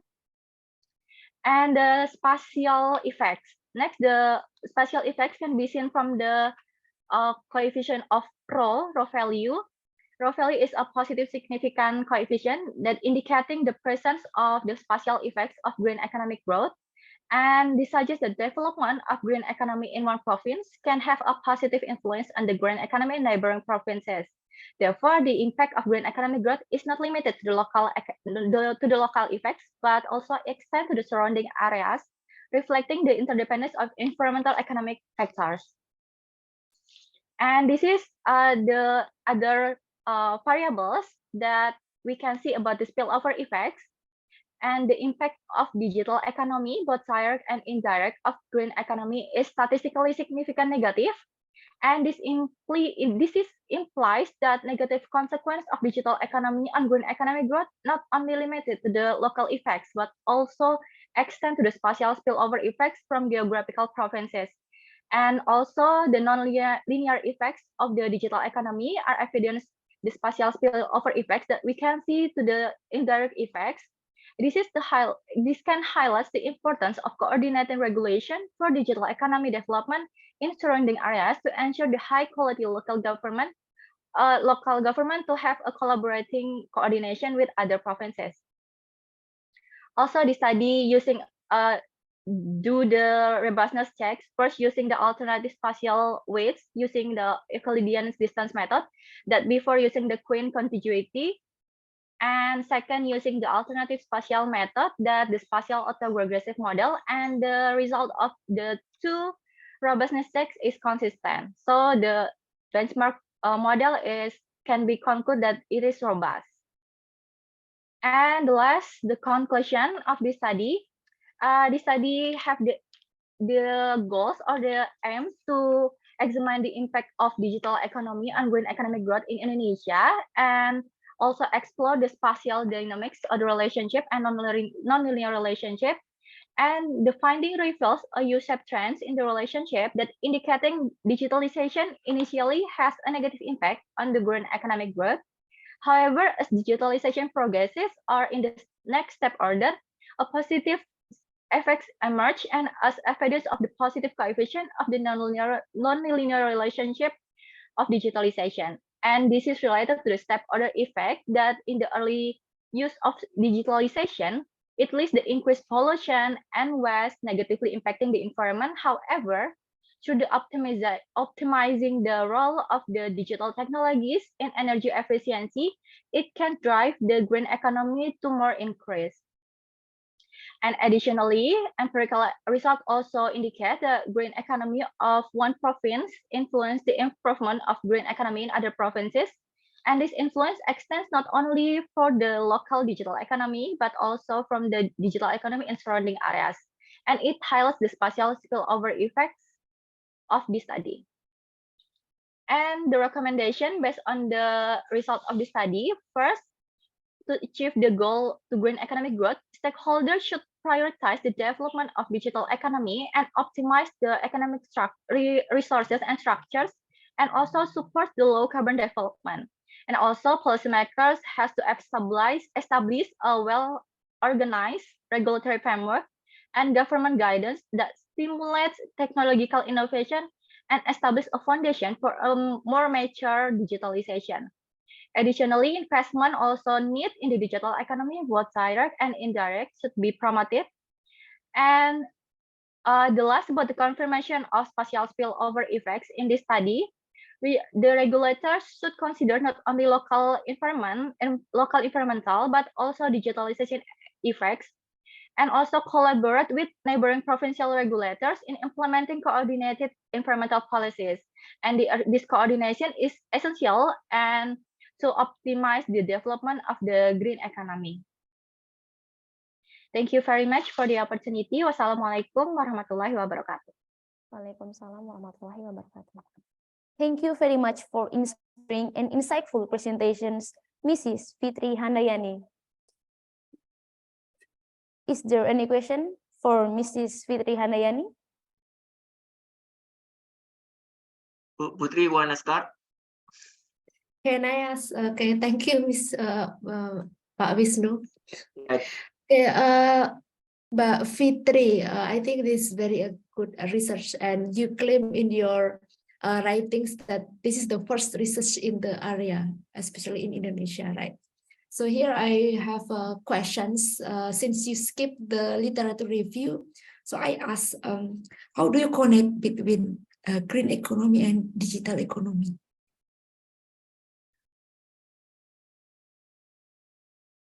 Okay. Maybe I will share a little bit about the literature review, and this is how to connect of digital economy and green economic growth. There is several mechanisms. First, the perspective of resource efficient, that digital technology can optimize the production process, and at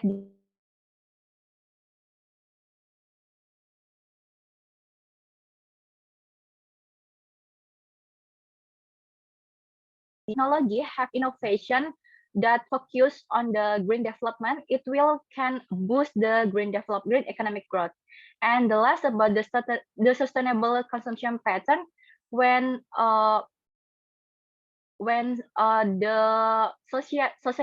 society have the consumption pattern that's sustainable, that more promoting more greener lifestyle and business practices, and it can encourage the environmentally that based on the consumption pattern that can increase the increase the green economic growth.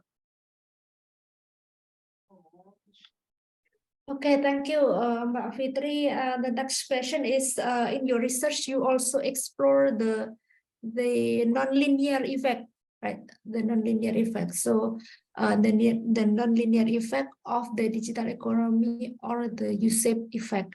So, the question is, can you explain what do you mean with U-shaped effect, and explain why you decide to include the effect on your research? Okay, I include the effect in this research because based on the previous study, there are empirical proofs that there is a nonlinear relationship between digital economy and green economy, and it can be explained through the systematic processes that seen in this slide. That initially, the digital economy has a negative impact on green economy because they have the digital economy can increase the demand for the non-renewable resources, and at some turning point it has a positive impact that technology or digitalization can have an energy efficiency and make the technologies more green, and it can, and also for the another step of positive impacts, it can change consumer behaviors and consumption pattern to have a more sustainable and more green products in their consumption and production.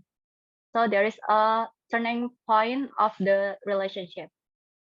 Okay, thank you, Mbak Fitri. Maybe Pak Wisnu wants to add something. Yeah, thank you, Bu Putri. Thank you, Mbak Fitri, for the presentations. It's interesting topic, but I just go straight forward. Did you check the causality between the digital economy and then the green economy? Because I might thinking there's two-way causality in a way that not the other way around. You assume that digital economy will promote the green economy. Could be green economy actually promote the economy.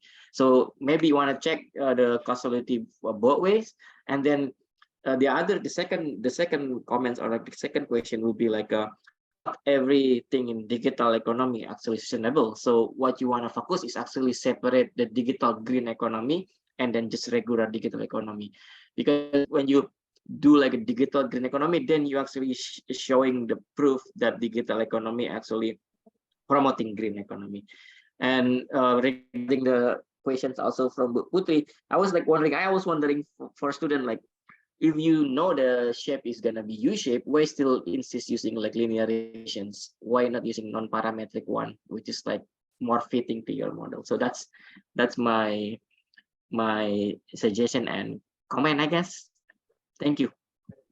Okay, thank you very much for the suggestion. It's really helpful for my better research. And for the causality, maybe I will check for the causality, because based on the previous study, many study doesn't have this check for the causality. Maybe this can be make my novelty in my study to check the causality and have the more rich analysis. And for the digital economy, is it a digital economy for green or as a general. For this research, it is for just for general digital economy. I couldn't separate for the green digital and general digital, because there is a limitation of data and so many more. So I couldn't separate the green digitalization. So thank you very much for the suggestion for Pak Wisnu.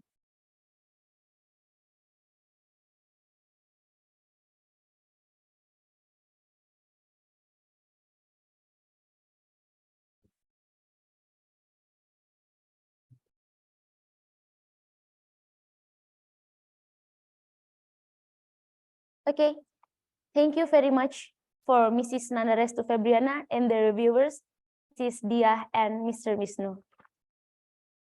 Ladies and gentlemen, the next presentation, please welcome Mrs. Nanda Restu Febriana from 11 Maret University. Okay, thank you.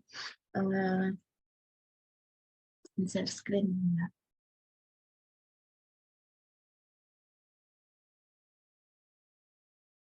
To my share screen dulu.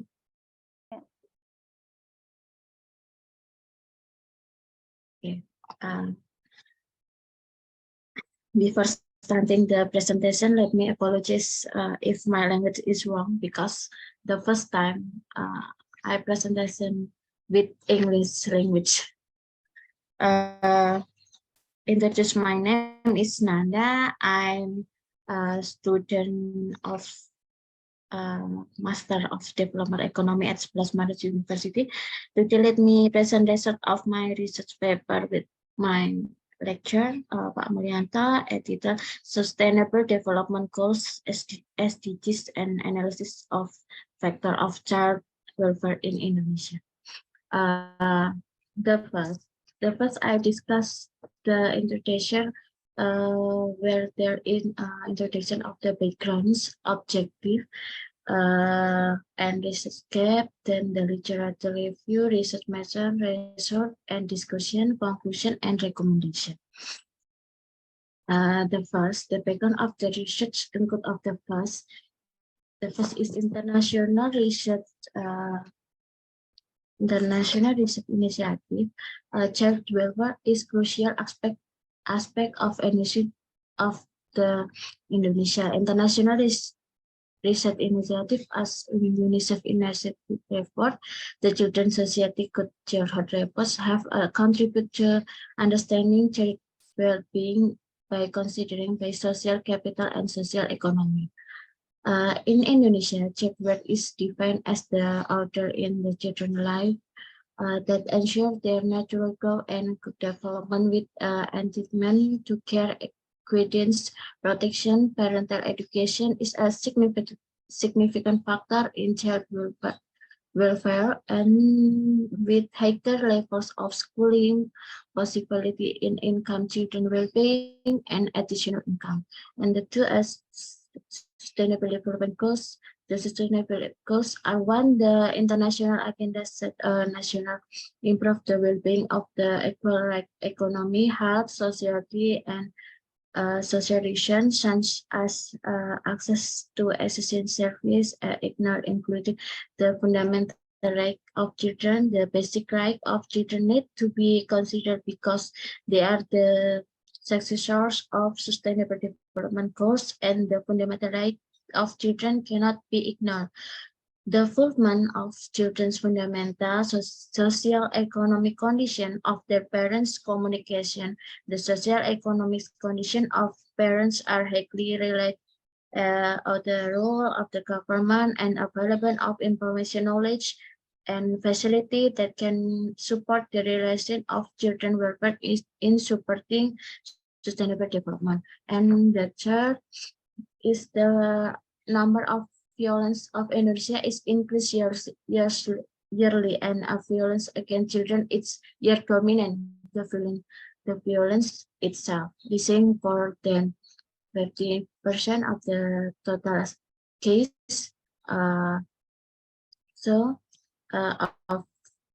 This is an introduction recent background, and my gap research is initiality of impact the government expected of child welfare in Indonesia, especially in the various social economy indicator and sector of health, education, and social welfare. The two is the research incorporates panel data analysis, which allow the more comprehensive or robust estimation of the factor includes child welfare over time. Using panel data from 34 provinces in Indonesia over several years, the study can capture both of the cross-section and time series variance in the data. The interpretation problem state is the first. The problem state is the death case of child violence and the increase every year in Indonesia, negatively impacting children's well-being and the development. The government has implemented law regulation to the children from violence. There is need to more robust measure to prevent and address this issue. The factor contribute to child violence, such as socio-economic condition, parental condition, and government spending on social welfare, need to be examined and address the safety of children. The first is do factor contribute to child abuse, such as socio-economic condition, and the two is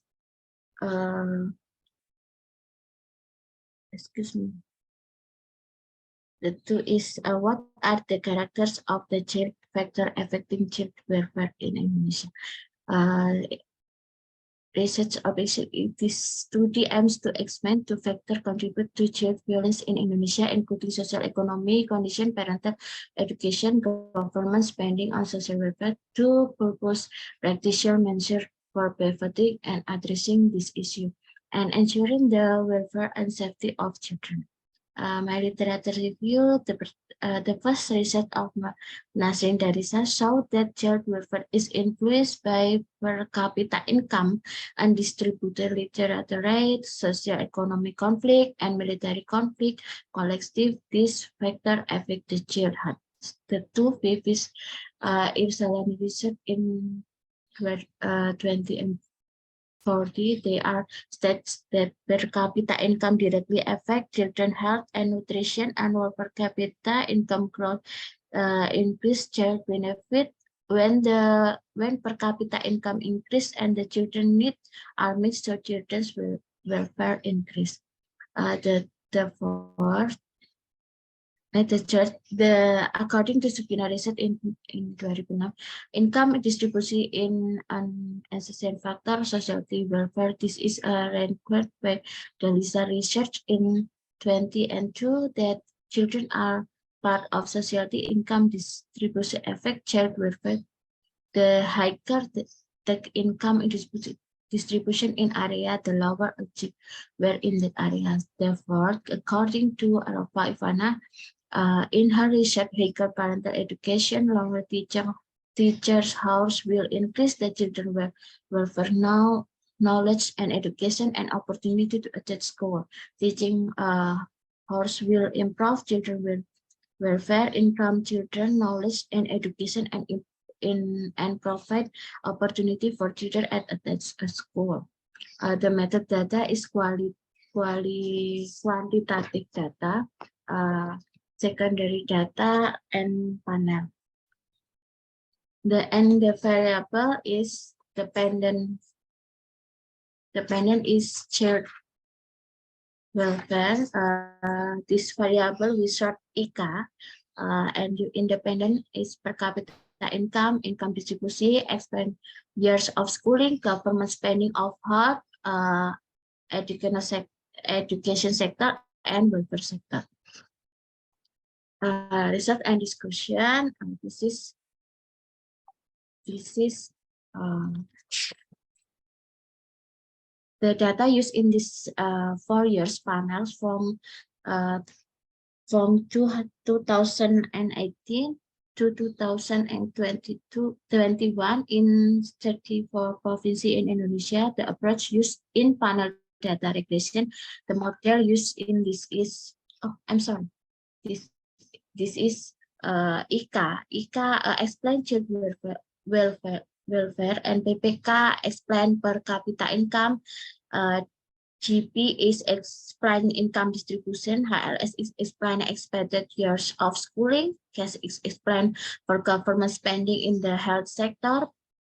PEN is explain government spending in the education sector, and SAS explains government spending in the social welfare sector. Child welfare now, this is IPHA.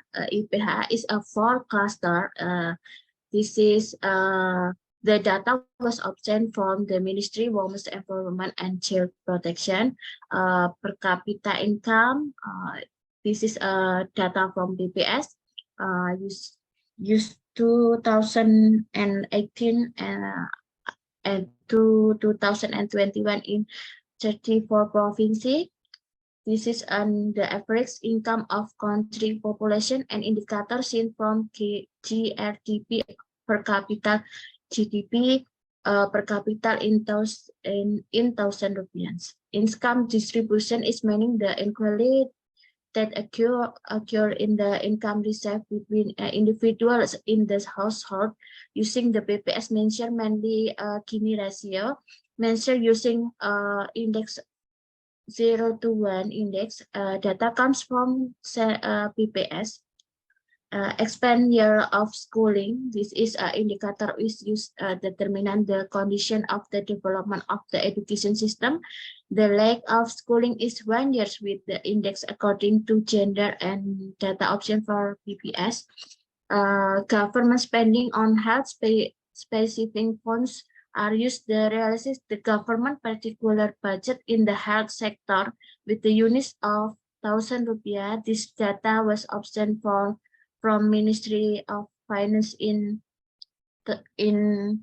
2018 to 2021 in 34 provinces in Indonesia.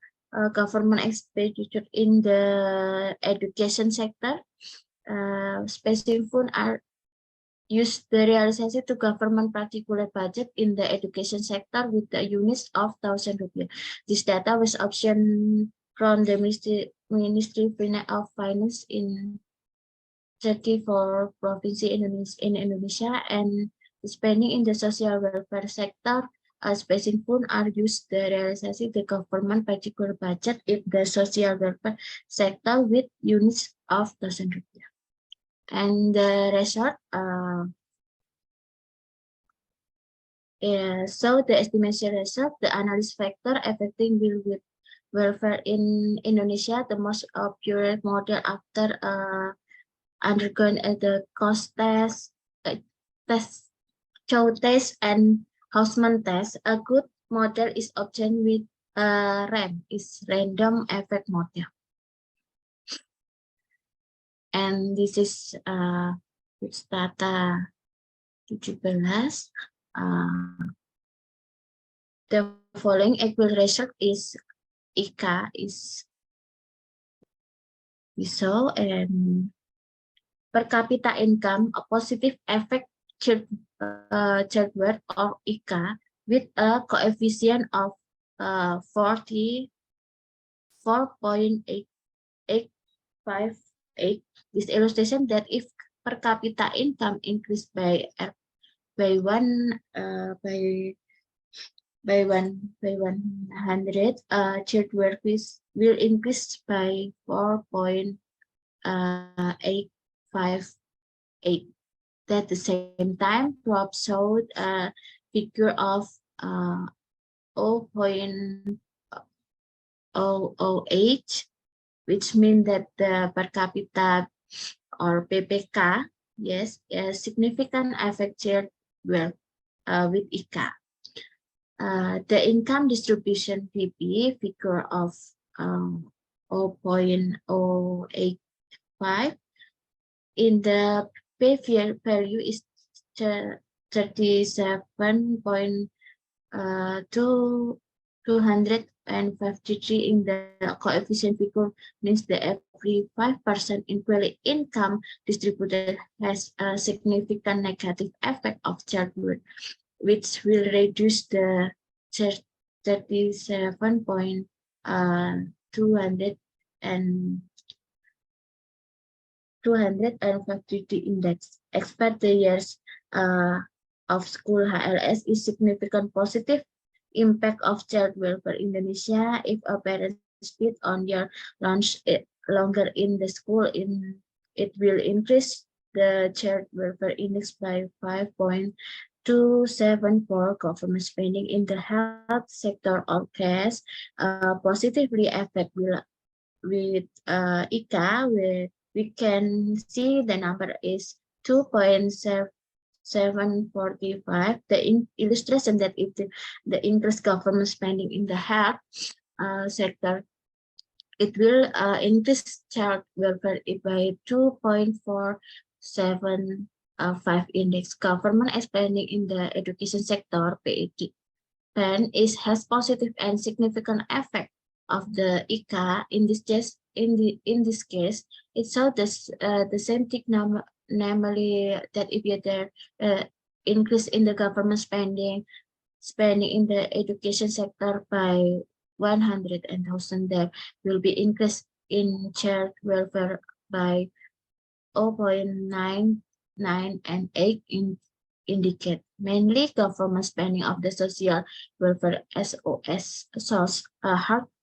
children increase, where it can be seen that there is increase in government spending in the social welfare sector by 100,000. It will reduce children will be 0.080 index.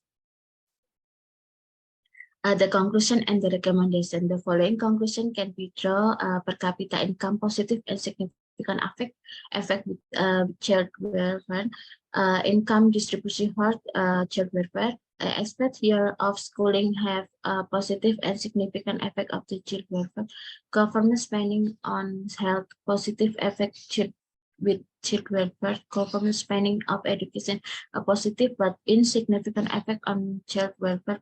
Government spending of social welfare has a negative and significant effect on the suggestion that can be given are as follow. Sorry, Mrs. Nanda, your time is over.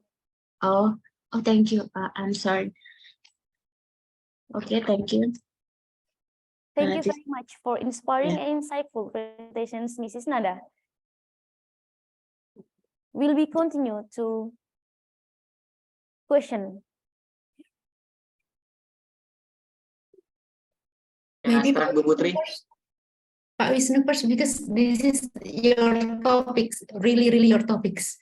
Not really my topic. I don't really use the micro, but yeah, thank you for the presentation, Bu Nanda. Interesting topic. I just when I read your paper as well, you haven't mentioned like, so when you discuss about variables, you mentioned like how the variables actually made, right? Regardless, I get it from Ministry of Finance. I get it. Try to understand like what is this ICA number, and then how they create this ICA number. Like what is welfare based on that definition? It is because like how many people, how many child actually die during 5 years old, or like what's behind it? Because otherwise we can just like discuss like, oh, it's increasing, decreasing, but then we don't really know, we don't really touch like what is the number actually mean. Like, is it positive, negative? Is it like 510? What's the meaning of 510? So you have to like really explain, especially like for us, like the readers, especially for us, like the one that listen to you, that okay, this ICA is this, like is combination of this variable X, Y, Z, and so on. So make sure you have that on your paper, and then make sure when you like do presentations, explain that issue as well, because your dependent is like the most important, right? Like child welfare is like how they measure it, because people can always debate how they measure it, and then debate what kind of variable gonna put it in the measurement, stuff like that. So that's my note. And then the second one is how you, I was like, because you have like several years, right? And then we know like the at provincial level, maybe like there's a new province, and then there's like province actually split up, how you treat that condition. So that's my 2 question and comments. Thank you.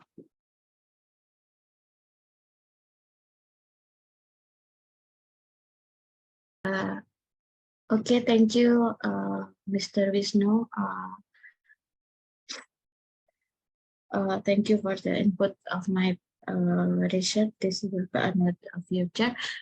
But can I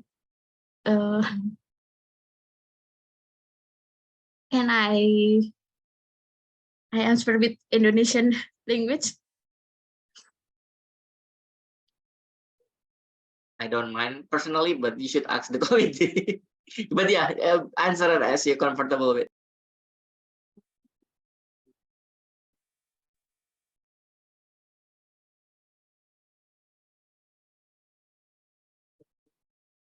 Yes, you can go. Just go, Mbak Nanda, with Indonesian. Okay, I'm sorry because mohon maaf karena saya harus menjawab dalam bahasa Indonesia, tapi biar tersampaikan maksudnya, because the first time is ini pertama kali saya present memakai bahasa Inggris. Oke, betul apa yang kata Pak Wisnu tadi, bahwa IKA itu memang kumpulan dari beberapa yang variabel yang sudah ada, memang seperti itu, betul. Tapi ada satu yang menarik dari hal itu, yaitu ketika ada sebuah riset terdahulu, yaitu tentang bahwa tidak hanya sosial ekonomi, but kita juga harus melihat bahwa ada beberapa faktor yang dari pemerintah yang kadang kurang, seperti kita tahu bahwa tadi itu pengeluaran tentang sosial, ekonomi, dan pendidikan. Di sana itu ada yang namanya pengeluaran khusus, yang di mana itu ada tentang belanja fungsi pegawai, belanja fungsi, ada 3 di dalamnya itu. Dan saya melihat di sana terlalu banyak belanja pegawai, belanja khusus tentang tentang belanja fungsi itu Pak, yang belanja khususnya itu tentang pegawai. Nah, ada tentang pegawai dan ada tentang barang. Nah, di situ juga ada beberapa di mana kalau kita lihat belanja khusus yang di pemerintah di tiap provinsi itu belanja khusus untuk barang itu small, terlalu banyak saya melihatnya. Padahal kita tahu di Indonesia itu untuk belanja pegawai itu untuk peningkatan pemberdayaan dan untuk peningkatan yang para guru-guru itu harusnya lebih ditingkatkan lagi daripada harus berbelanja infrastruktur seperti barang yang ada di data, sesuai dengan data yang ada di yang ada di Kementerian Keuangan, seperti itu. Itu yang pertama. Yang kedua itu tadi tentang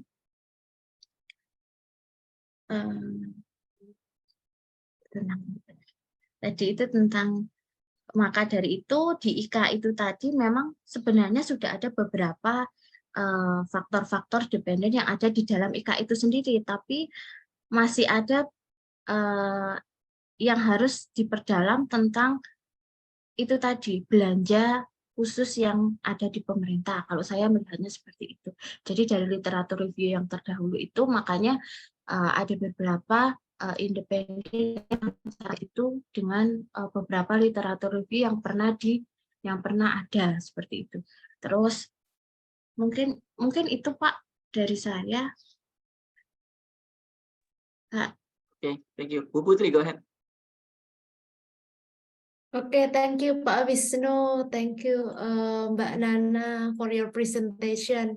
I think even though this is your first presentation, but I think your presentation is very good. I really appreciate your courage by submitting your research here, your research paper here. So here after this conference, I think I believe that your research presentation will be much better and will be much better and better, yeah. So later on, you don't need to apologize in the beginning of the presentation. So here, in regard to your paper, maybe I'd like to ask only one question. In the context of sustainable development, how can digital platforms contribute to reducing income inequality and improving child welfare in Indonesia?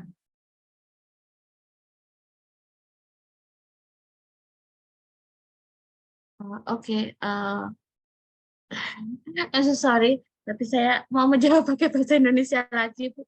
Nggak apa-apa, silakan. Mohon maaf untuk panitia IGetCode, terutama kalau saya harus memakai bahasa Indonesia, ada juga para It's finalis okay, yang lain. Mrs. Nanda. Ya, But Ini nggak lebaran Mbak Nanda, that jadi time is over. maaf.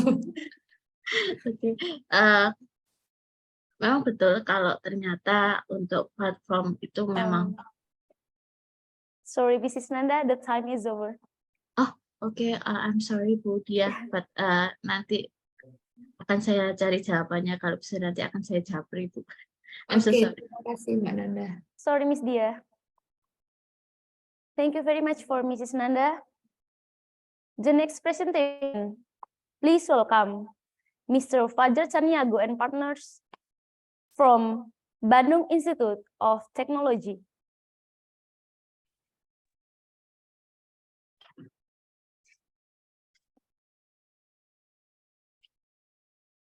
Okay, for the first, the mic and the screen is clear.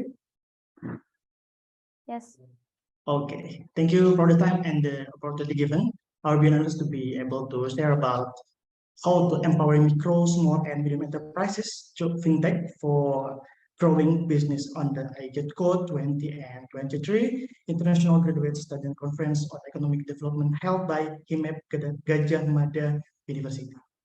Before that, I will introduce my team. I'm Fajar with my partners, Ekal and Dava from MBA ITB.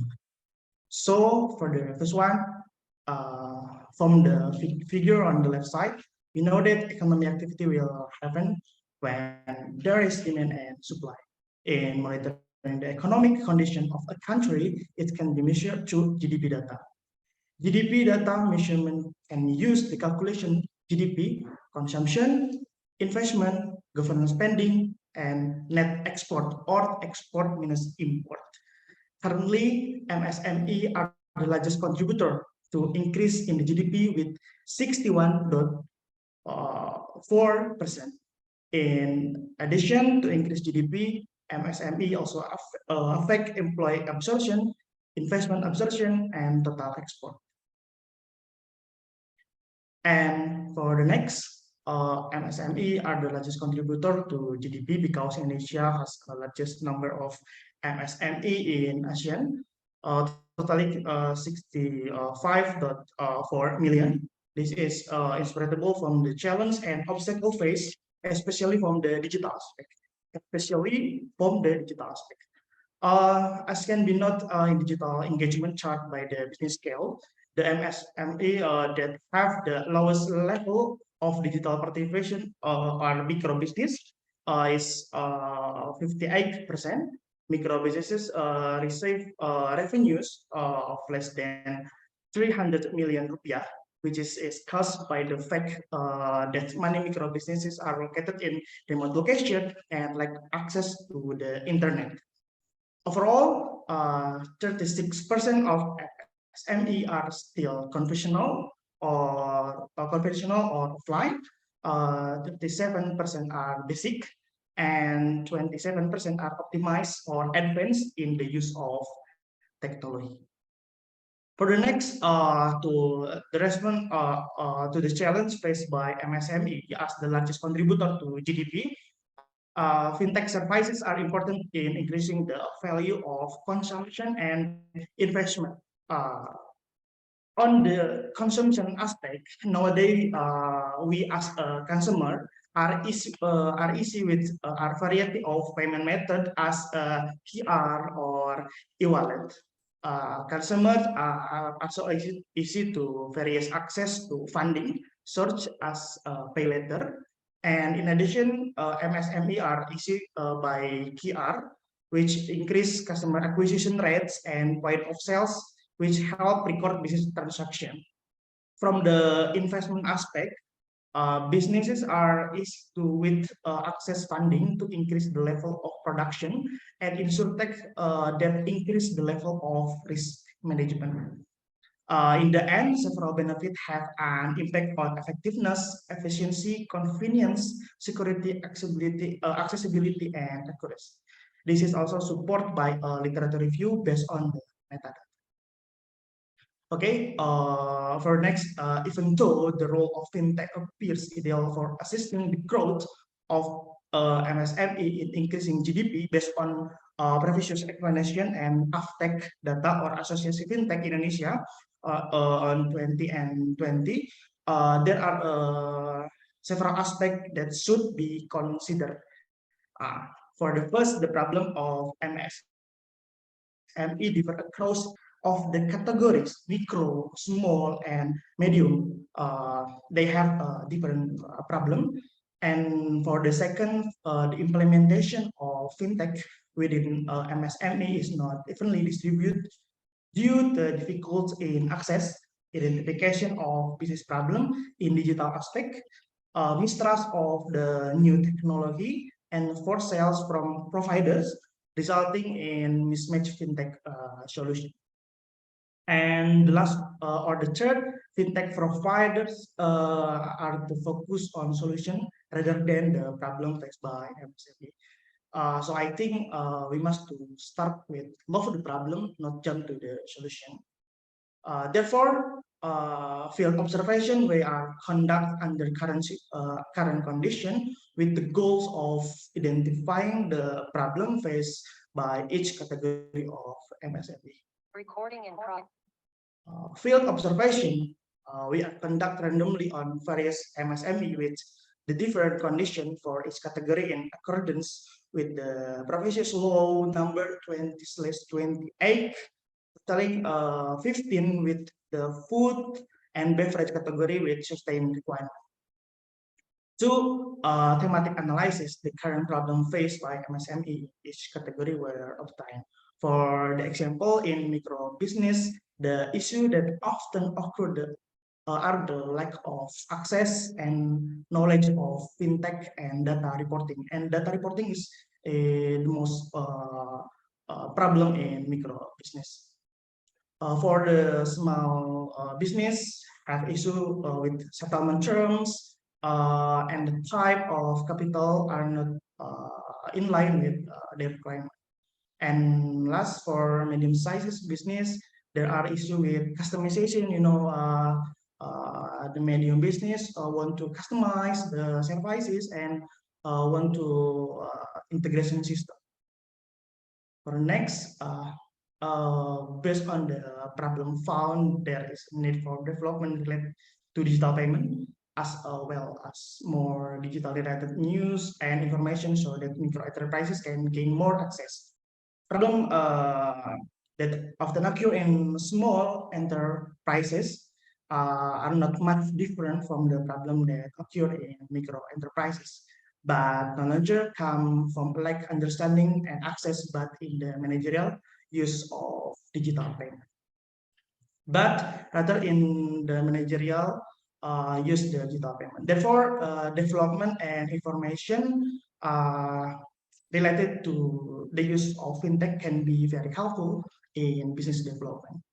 Okay. For the last medium scale, MSME have a much different problem, different from other categories, from micro or small enterprises, where the needs of medium-sized enterprises are more focused on technology that can be adopted to improve effectiveness and efficiency. Medium-sized enterprises need monitoring and insurance for the business continuity that is digital-based and can be customized to complex needs in medium-sized. We know that they want to customize for the solution.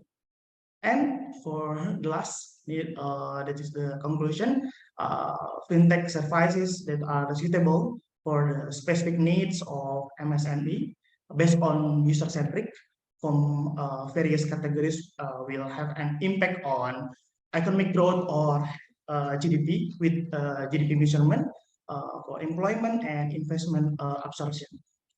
In addition, fintech can serve as a stimulus to increase consumption and investment aspect on GDP. Okay, thank you for the attention. Thank you very much for inspiring, insightful presentations, Mr. Fajar.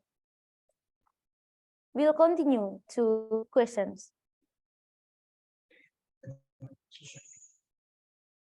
Yeah, thank you, Mas Fajar, Fajar and team for the presentation. Very good presentation. Here I would like to ask some questions. Yes. The first one is in your writing, it is stated that the digital economy will grow eightfold in 2030. So here my question is, in what ways can the digitalization of MSME through fintech services contribute to achieving this eightfold growth of the digital economy in Indonesia by 2030? Okay. Thank you for the question. I have an experience in fintech providers, that is digital payment. Let's say that is digital product, and for 2030, digital economic will contribute to GDP, and for the user of fintech, for now, fintech can use for micro enterprises or can use for small enterprises. So if the fintech services can use or can be focusing on MSME, the contribution of fintech can be increased to GDP. So I think for now, the focus for increased GDP with digital product, we must to know about the problem from the user, especially problem from micro enterprises, especially problem for small enterprises and medium enterprises, because if MSME use the fintech services, it can be contribute to the GDP. So I think like something. Okay, thank you, Mas Fajar. One more questions. Since you said that you have experience on fintech provider, just now you said that. My question is, how can fintech services address the lack of awareness and manual accounting practices in micro businesses?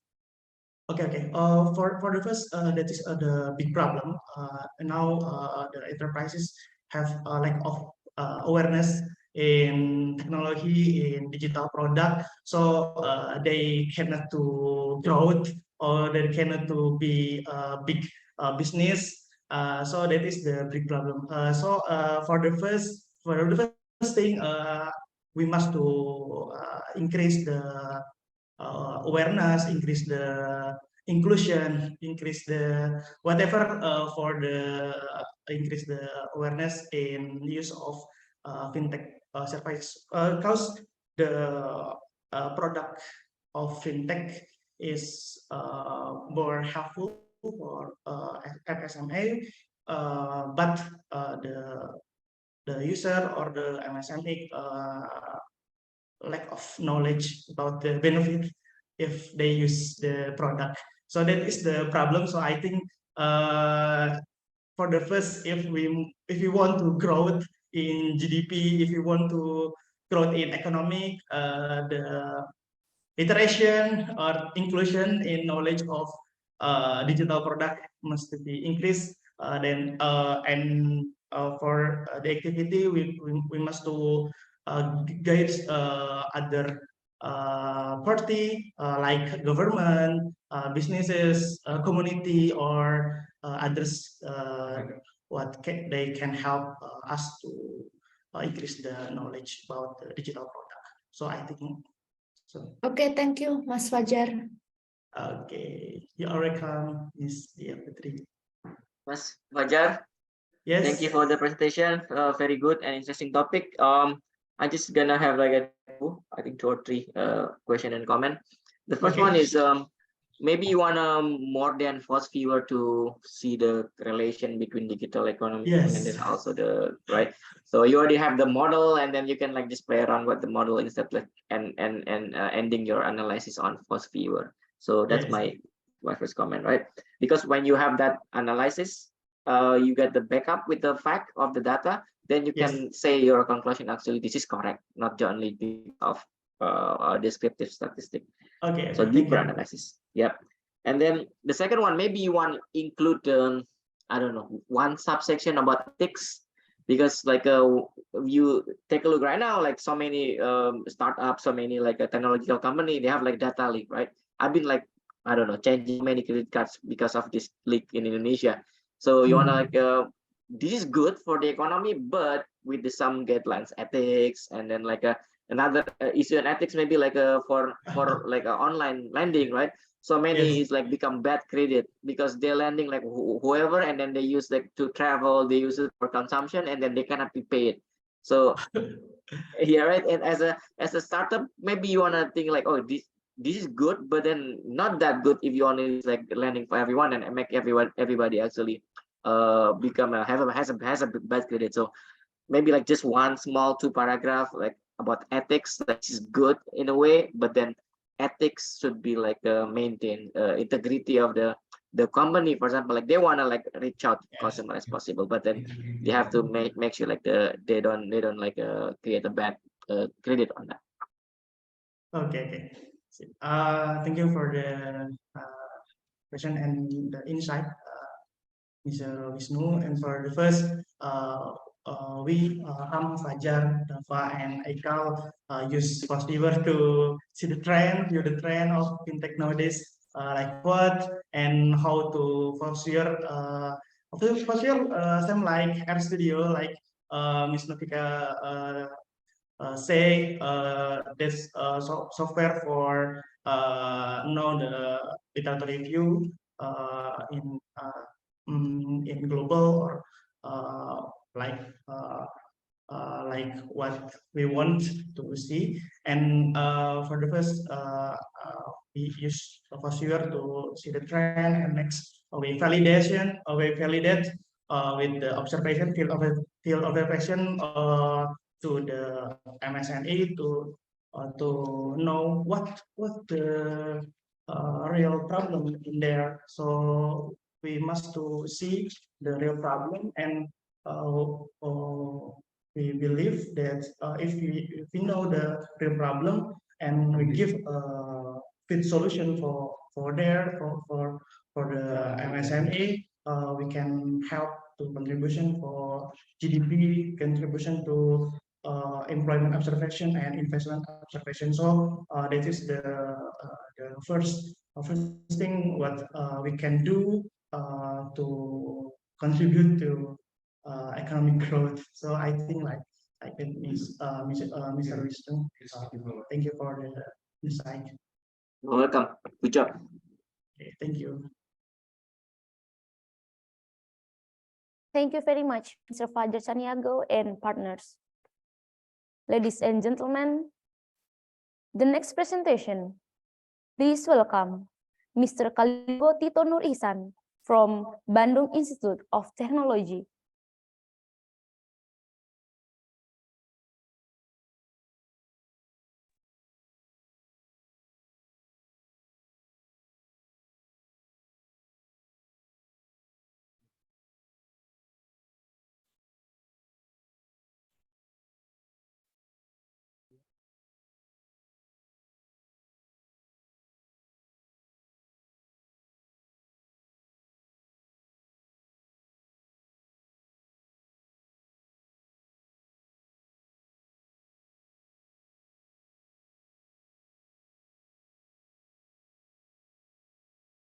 Actually, can I start?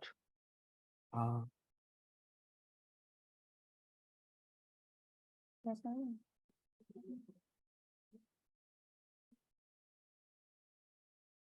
The time is yours, Mr. Kalinga Hello. Titon. Hello. Is it my voice have a clear or not? Hello. Very clear. Okay. Thank you very much. Okay. I'm sharing. Okay, I will start my presentation. First of all, I want thanks for this time to me and my partner to present our paper. And then before we start about my presentation, I will show you about some of the news about the hungering in Indonesia. There are some many cases in Indonesia about the hungering that due to in now there is some of news that inform of that. That's why we try to develop a food security projection in 2030 based on the spatial approach to prevent stunting in Indonesia and especially to prevent the hungering in Indonesia. My name is IGetCode2023 and my partner is Tanya Safti Anggraini. Both of us is a doctoral program in a program study of geodesy and climatic engineering of Faculty of Earth Science and Technology in Bandung Institute of Technology. And then the introduction of our research, actually in Indonesia, have many population country in the world that have 270 million and then continues to increase yearly. And then the increasing population also bring impact to increase the food demand in Indonesia. And then after the 2021, when there was a decrease rise of production by approximately like 0.43% in Indonesia. One of the negative impact on this type of national food security is the stunting and the stunting of population have increased also. One of the action that can be taken on national food planning is to spatially model national food security, allowing for anticipate facing the national food crisis. So actually we can determine the location, the specific location where the specific location that have a food crisis and the rest location that have surplus for food. So we can substitute and then complement one location and the other location. Actually, this result will focus on there. There are some of previous study from Balai in 2014, a study conducted of food security modeling in Malaysia by identifying a variable influence of food security, the production, import, export, consumer demand, and existing socioeconomic factor. And then from major at all 2020, there are a study conducted of global food security model using an economic agriculture model that integrates agriculture, trade, and the food policy aspect to statically predict the future food production, consumption, and the trade chains. And then we tried out all the studies conducted the prediction of food security in West Java in 2030. However, but in this study, they only predicted land cover 2030, but there is no prediction about the population because of the population actually in every year have increased in Indonesia until now. So we should consider about the increasing population by when we make a projection about the food needs in demand. And then this is a purpose and impact of the research. Actually, the study attempt to improve upon previous study about the modern future national food security in Indonesia, integrating spatial model. And then we try to integrate the projection. We combine between the availability and then the demand of the food, so we can know the location of food crisis and the food surplus. And this study, I hope that can be self-sufficient in providing a national food product and plan cross subsidies between regional in Indonesia. And furthermore, this result also support the sustainable development goals SDGs 2030, particularly in point 2, in eradicating hunger and goal to 12 in promoting responsible consumption and production of national food. The study area in Indonesia, you have the opportunity to become a bigger country and strong economic country, but food is one of the important to bring us food.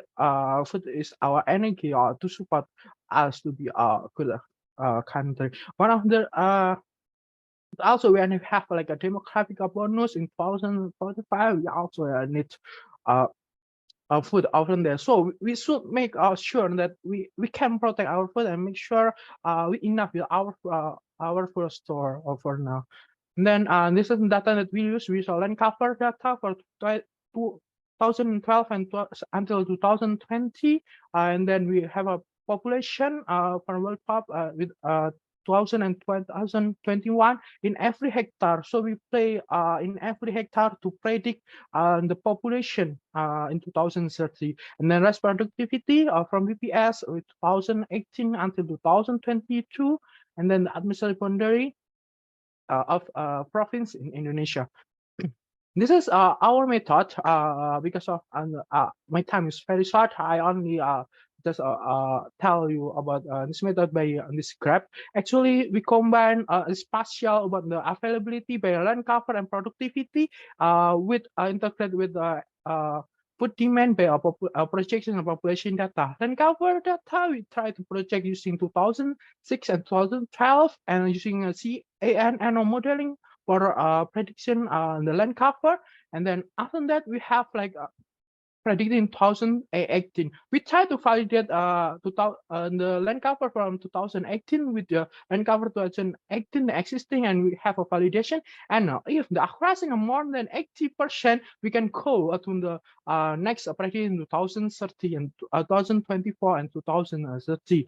So we can get the crop plan predicting area, and we can get energy availability production by productivity data because of different location. Actually, because of different condition, different meteorologies data, meteorological characteristics, they have a different productivity. So every location in Indonesia have a different productivity. So we combine the availability of crop plan and then the productivity data to have the energy availability calculation.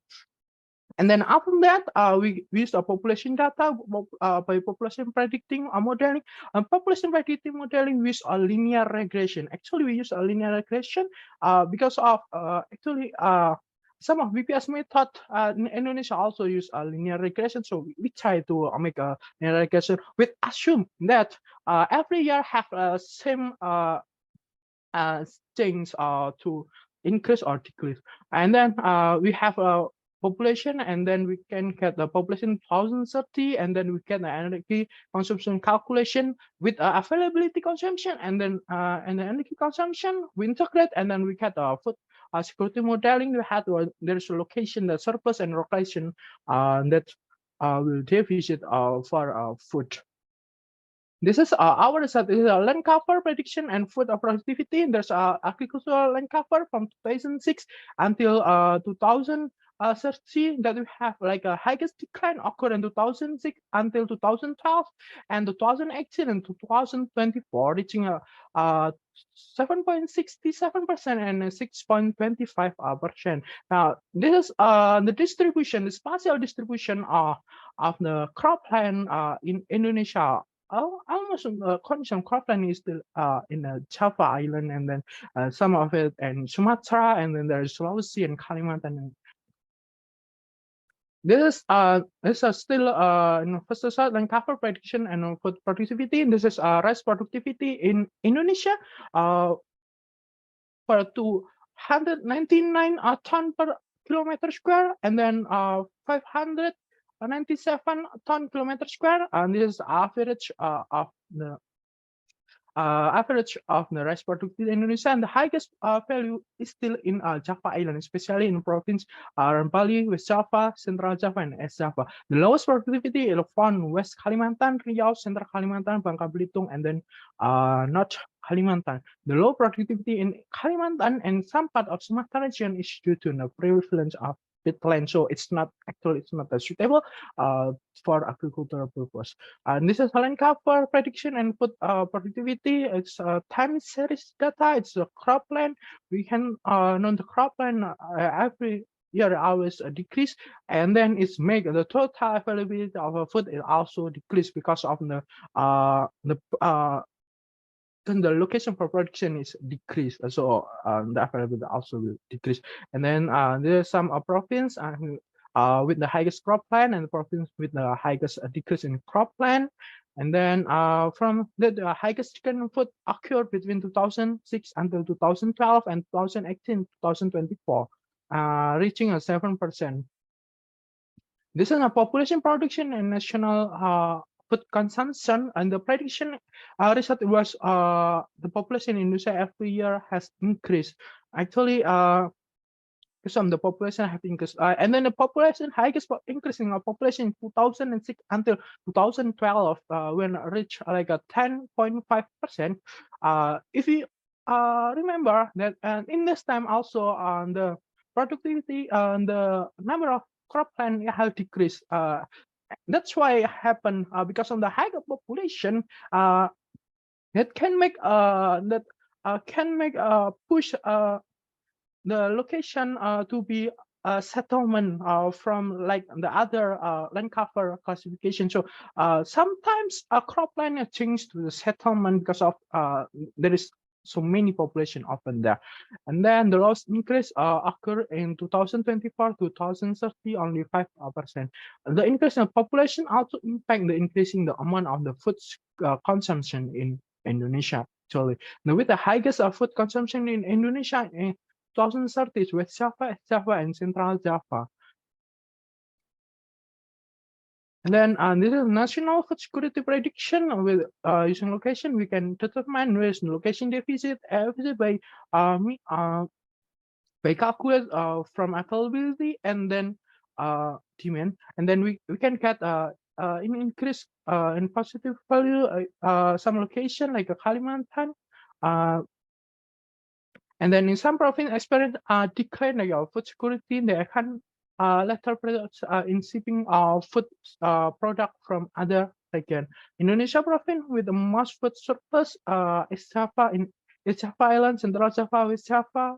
And then in contrast, the province that have most considerable about food deficit values DKI Jakarta, because DKI Jakarta have most population, but the cropland is very small in number, so that's why DKI Jakarta need to supply from the other location. And this line cover validation, we try to validate our line cover, and then we can get this result with the correctness until 88%, and the kappa is 0.79%.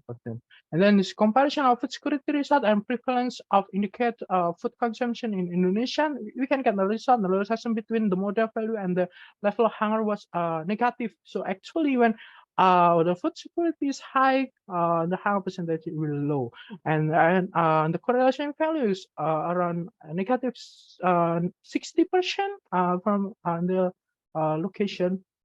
It means actually there is some location that can tackle about the food security. If they need a food, they can control the other. So the location be hunger.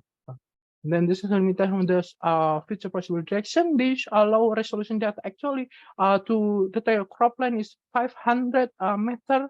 So the cropland that can be detected only like a high cropland, but the small cropland we cannot detect in this model.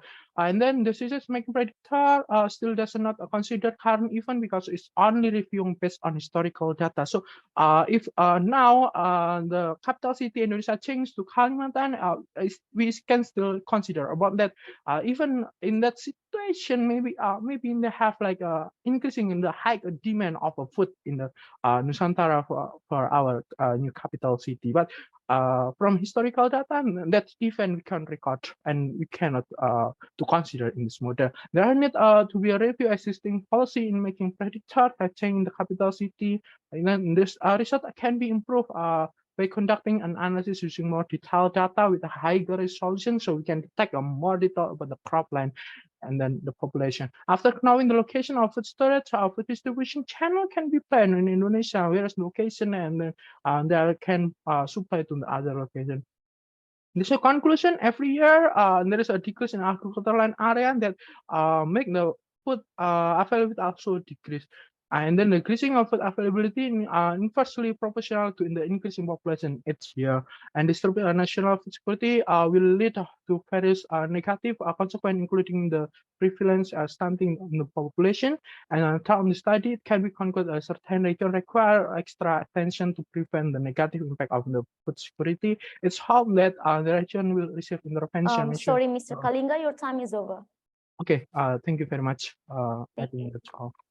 Thank you very much for inspiring and insightful presentations.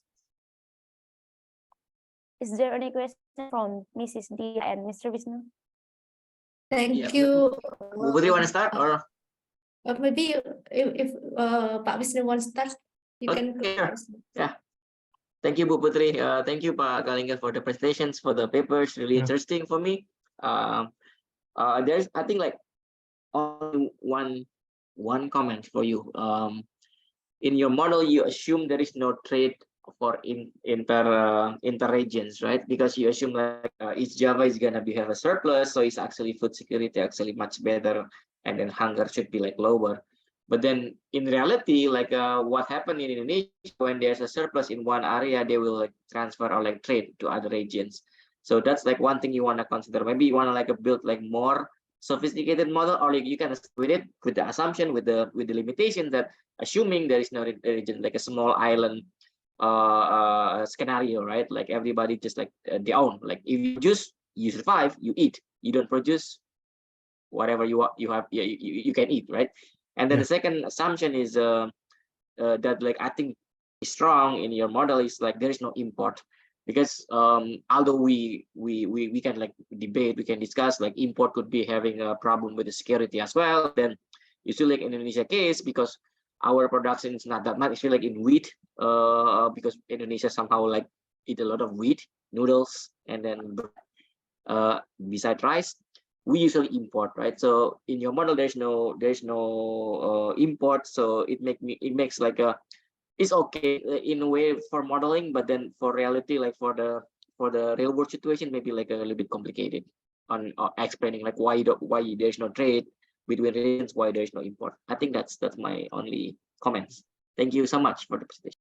Okay, thank you very much for the suggestion. And then yeah, actually we know about something like that about the trade and then import, but first off, when we make this paper, our first consideration is when Indonesia when the other country have stopped importing like rice, and how Indonesia can survive about that if we don't have any food surplus, food availability, and then it's come from there. So actually how far about the development, and also is about it's still like a condition ideal that we have the product so we can eat it. It's still our point of view are still often there. So thank you very much for your suggestion, and when I think it can be considered to the next for our research. Thank you very much. Right. You're welcome. Good job. Okay, this is my turn. Thank you, Mas Kalingga, for your presentation. So at first time when I saw your video on the Zoom, I thought that you are one of the committee who plays a role as sign language interpreter, penerjemah bahasa isyarat. Just now, so I thought from that I thought Hima has very significant improvement has signed interpreter for this event, and I just realized that you are one of the presenter when your turn starts. So just now you try to memorize the speech, is it right? Yeah, actually, yeah. Okay. And then actually, I don't know if I have been by the committee, so that's why I do this. I'm so sorry about that. It's okay. So regarding your paper, I have some questions here. Considering the decline of the food productivity in Indonesia, how can digitalization strategies be employed to improve agricultural practices and increase food production in Indonesia? Can you explain? Okay, thank you very much for the question. Actually, about where's the location of the digitalization important in this area? Actually, it come from with our result. We can know about the specific location. I think when we can know about the specific location, about the supply and demand, also we can know about the location that still need about the cropland, and the other location they have more cropland to distribute to the other location. So actually, from our side, with the digitalization, it is important for the next step to do like how to distribute the food that have the location that have a supply to the other location. We can use base spatial information. We can use the location, where's the closest location. We can know the closest location. So this location can distribute often there, and then the other location can distribute often there. And then besides that, with our result, it also know about by using like a digitalization map, everyone can know the location, and then it focus if in the government also can know actually can know about the location that have changed for the cropland, and then if the government know the cropland, it can be actually they can imagine about how to protect the development of the settlement to don't disrupt a cropland, because a cropland actually is important to the supply of food for the region. I think something like that about the digitalization and then food supply and the declining of food supply itself. Thank you very much. Okay, thank you, Mas Kalingga. Back to the academic, to the MC. Thank you very much, Mr. Kalingga. And the last one for the presence of today's conference, please welcome Mrs. Johani Triana Silayan from University Gadjah Mada.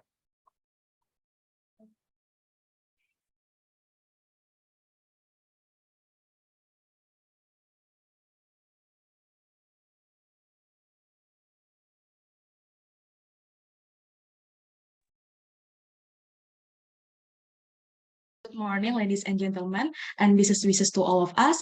With respectfully, Mr. Ahmad Akbar Susanto, PhD, Ms. Dia Putriani, PhD, Mr. Wisnu Setyadi Nugroho, PhD, and all of the participants who attend this conference. First of all, I will say thank you to the IGetCode and HIMAP for giving me this opportunity to join this conference session. My name is Johani, and I'm the representative of this group, which consists of members Safira and Alma. And our main topic is the impact of creative economy-based digital economy for the sustainability of MSMEs around Borobudur Temple, Indonesia. Without many words, allow me to start the presentation. In the background of our research, based on Indonesian law number 20 of 2008, MSMEs have an important role in driving economic growth. As we all know, Borobudur Temple is a cultural asset that is well known internationally and locally that have been driving economic activities of micro entrepreneurs. However, when the pandemic occurred, many micro entrepreneurs have experienced disadvantage since there were no visitor is coming. Moreover, digitalization had help micro entrepreneurs for business recovery after COVID. So the purpose of our study is to describe the use of economic digitalization for MSMEs in the around Borobudur area. For the literature review, according to Sugiri and Febratara in 2020, there are several impacts from the COVID pandemic to SMS from the supply side or the demand side. On the supply side, there are several such as decreased sales, capital difficulties, raw material difficulties, and the product distribution problem. For the demand side is the reduced demand for goods and services. And for the digitalization of economy, we divide to 3 points. There are digital marketing, e-payment, and e-commerce. Overall, from previous study has found that all these 3 points has offered convenience for the customers and MSMEs, especially during the COVID-19 pandemic recovery period. In this research, we used the data from the 18 MSMEs around Borobudur Temple with the type of industry is F&B, fashion, food processing, handicraft, and tour and travel. We used the definition from Indonesian Central Bureau of Statistics that MSMEs is the productive business with 1 until 99 employees. The method we use is random sampling with 3 approaches: questionnaire, observation, and interview. The analysis by descriptive statistic for each type of MSMEs industry. And let's move to the results. So this is the First is the MSMEs. The table is describe the profile data of MSMEs that we research, and based on the type of business and the distance between the name MSMEs location and Borobudur Temple. So based on the Indonesian Central Statistic Bureau, we divide the category of MSMEs by two categories. First is micro business and small business. Micro business, the business that have 1 until 4 employees, while the small business is the business that have 5 until 19 employees. And next, for the digital promotion, for the time horizon, we use divided by two category period. From before 2019 and after 2019, because the COVID-19 occurred in the middle of 2019 as global. Based on the graphic, we can see that the majority of 78% MSMEs use the digital platform after 2019, and the other 22% used before the 2019.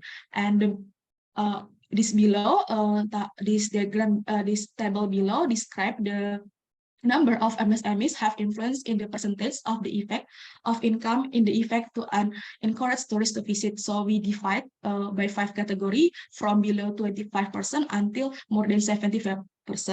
And for the digital payment, based on the results of survey and MSMEs business owners, the non-cash payments that are often used such as CRIS, mobile banking, and e-wallet.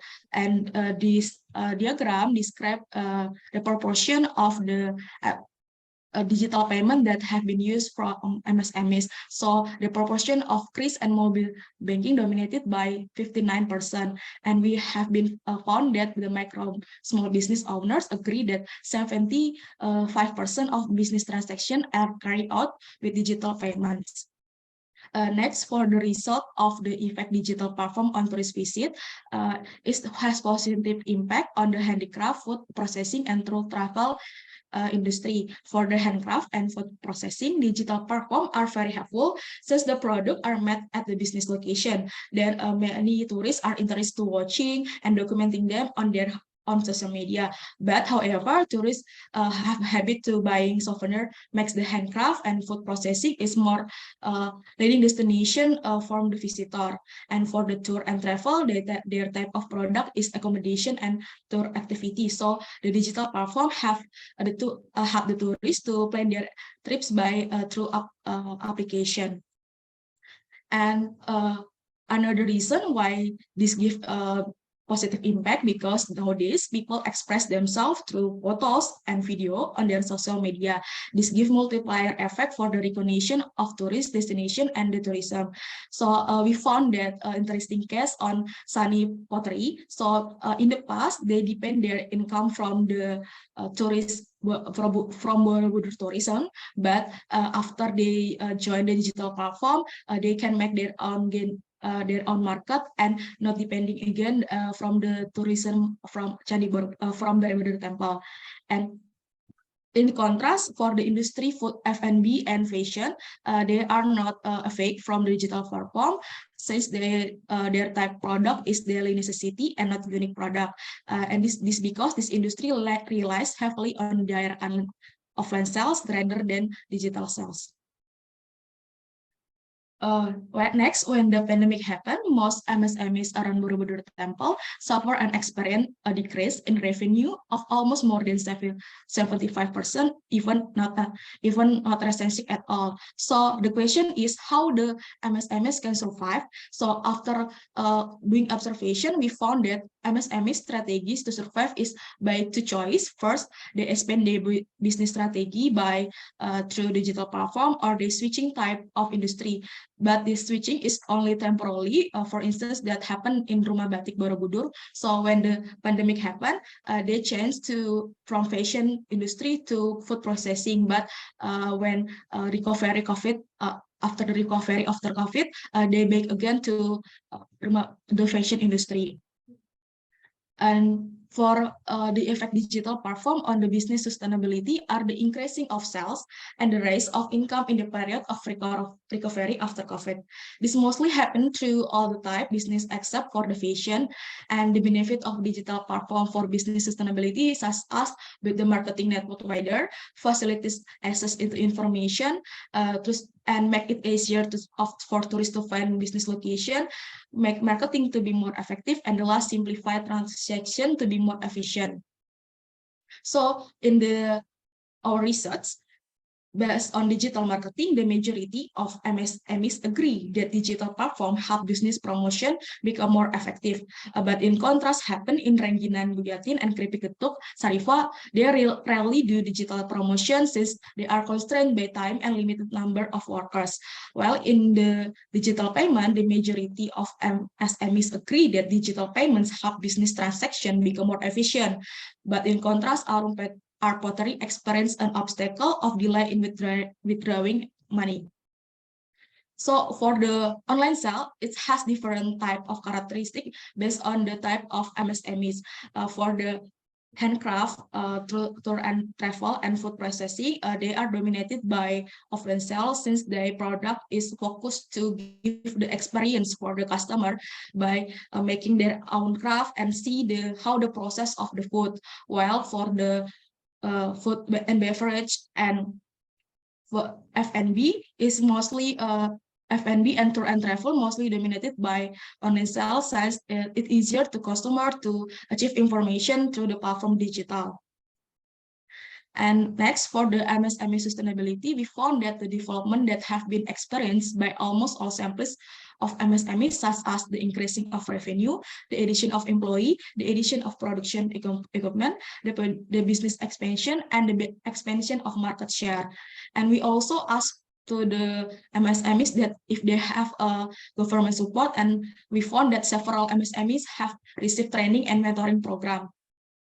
So the conclusion of our research is the most of the sample that agree that digital platform play important role in increasing sales during the COVID-19 pandemic recovery period.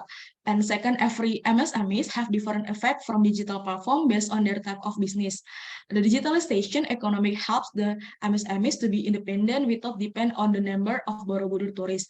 However, there are few micro entrepreneurship rarely use digital platform since the limited capability of using digital. So furthermore, several MSMEs have also have research program from the government agency to support digital transformation, such as mentoring and digital marketing training, as like I mentioned before. Thank you. And this is a little documentation of our observation and research by asking several 18 MSMEs.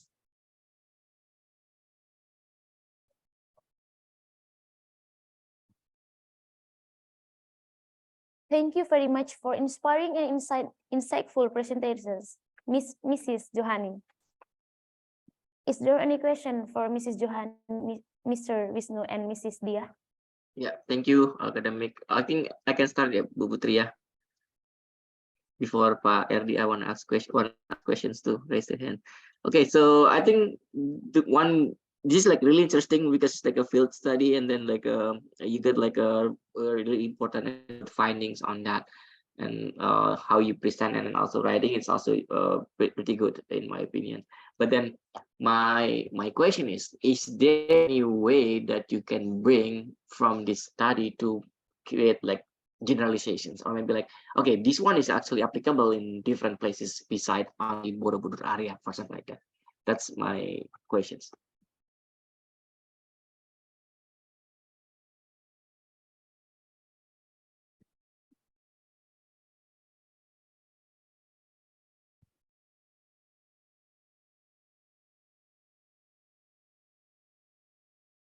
Thank you, Mr. Wisnu, for the question. For our perspective, that this can be the generalization for all of the industry, but we found that after several asking that have some repetition answer, so maybe can be summary to be the answer of the sample we use to each type of MSMEs. But this research can be used to another place with have concentrated MSMEs in that area.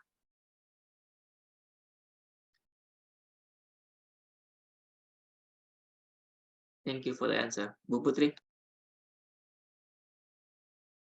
Okay, thank you, Pak Wisnu. Thank you, Mbak Joani, for your presentation.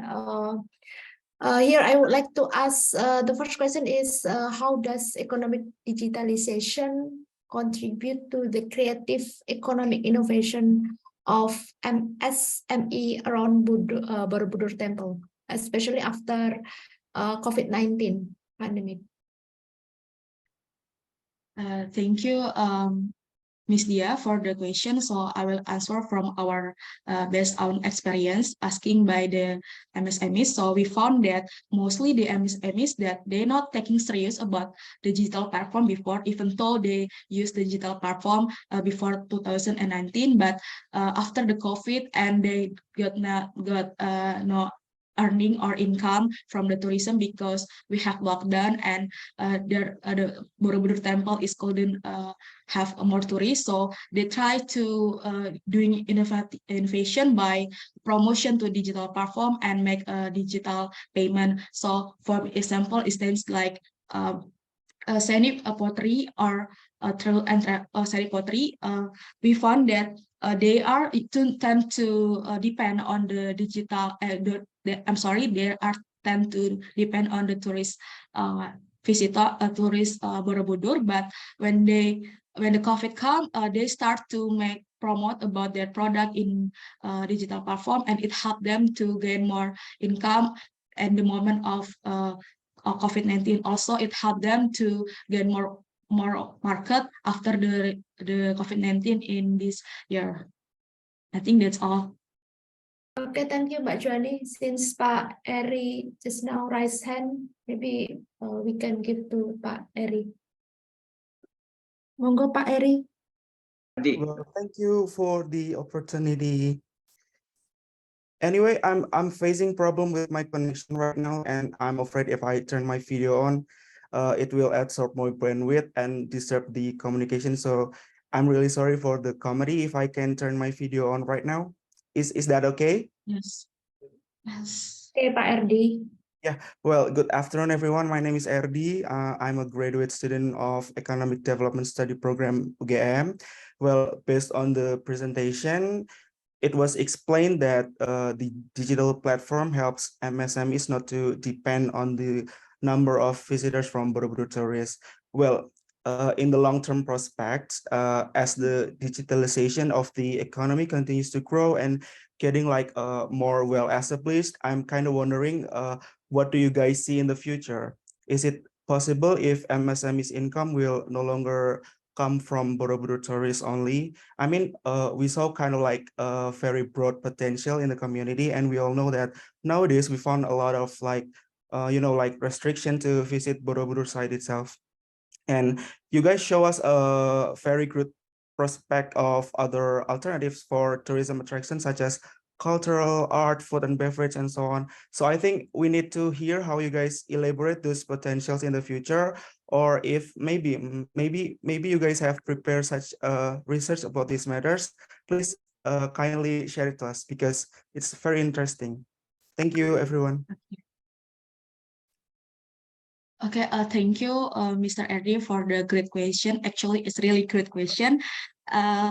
Okay, from our perspective, in the long term, actually, it's not necessarily because as I explained before that there are several MSMEs that still still not depend on the Borobudur tourism, since there are different characteristics of the type of business in the MSMEs around Borobudur. For instance, such as the tour and travel business like homestay and FEW the Borobudur, they will still depend on Borobudur the visitor because they sell the name of Borobudur. But in conclusion, MSME's player will be a fake by Borobudur Temple tourism. But however, when there is a change in the tourism station, MSMEs can still survive by reaching their customer through digital promotion or digital sales. So our highlight is that in the long term, Borobudur tourism is still a fake for the MSMEs, but not a full depend on the type of business, but for several business, they can still survive even though that there is no longer much more tourists in the Borobudur area. I think that's all. Thank you.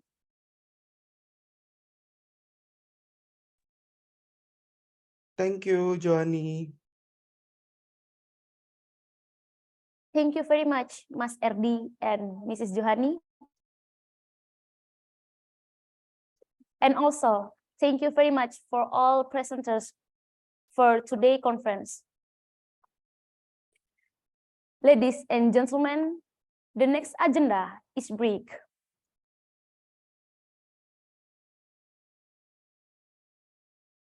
To give time for the reviewers to decide the winner,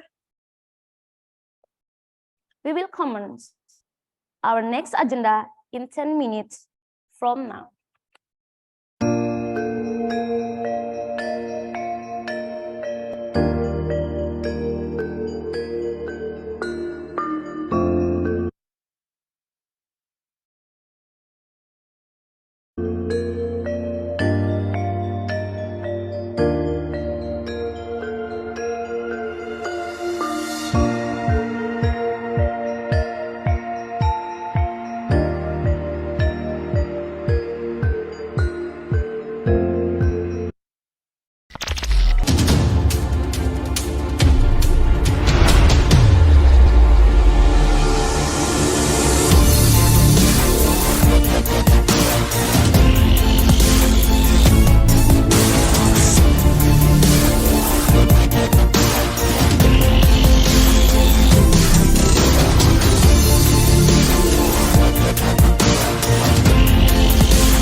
Ladies and gentlemen, the next agenda is the closing announcement.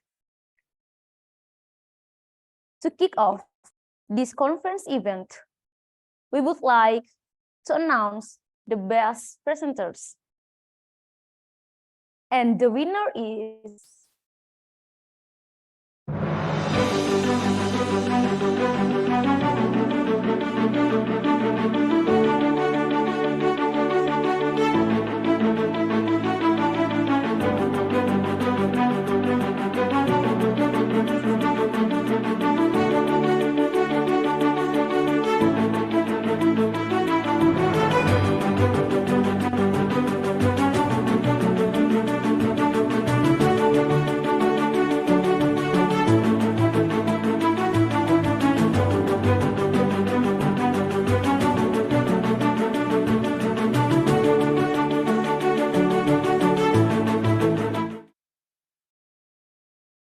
congratulations, and please give a big applause for the winners.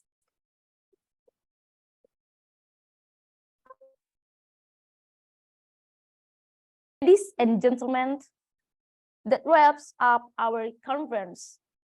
On behalf of the Committee of the International Graduate Student Conference on Economic Development 2023, we would send our biggest gratitude to prominent speakers for sharing valuable presentations.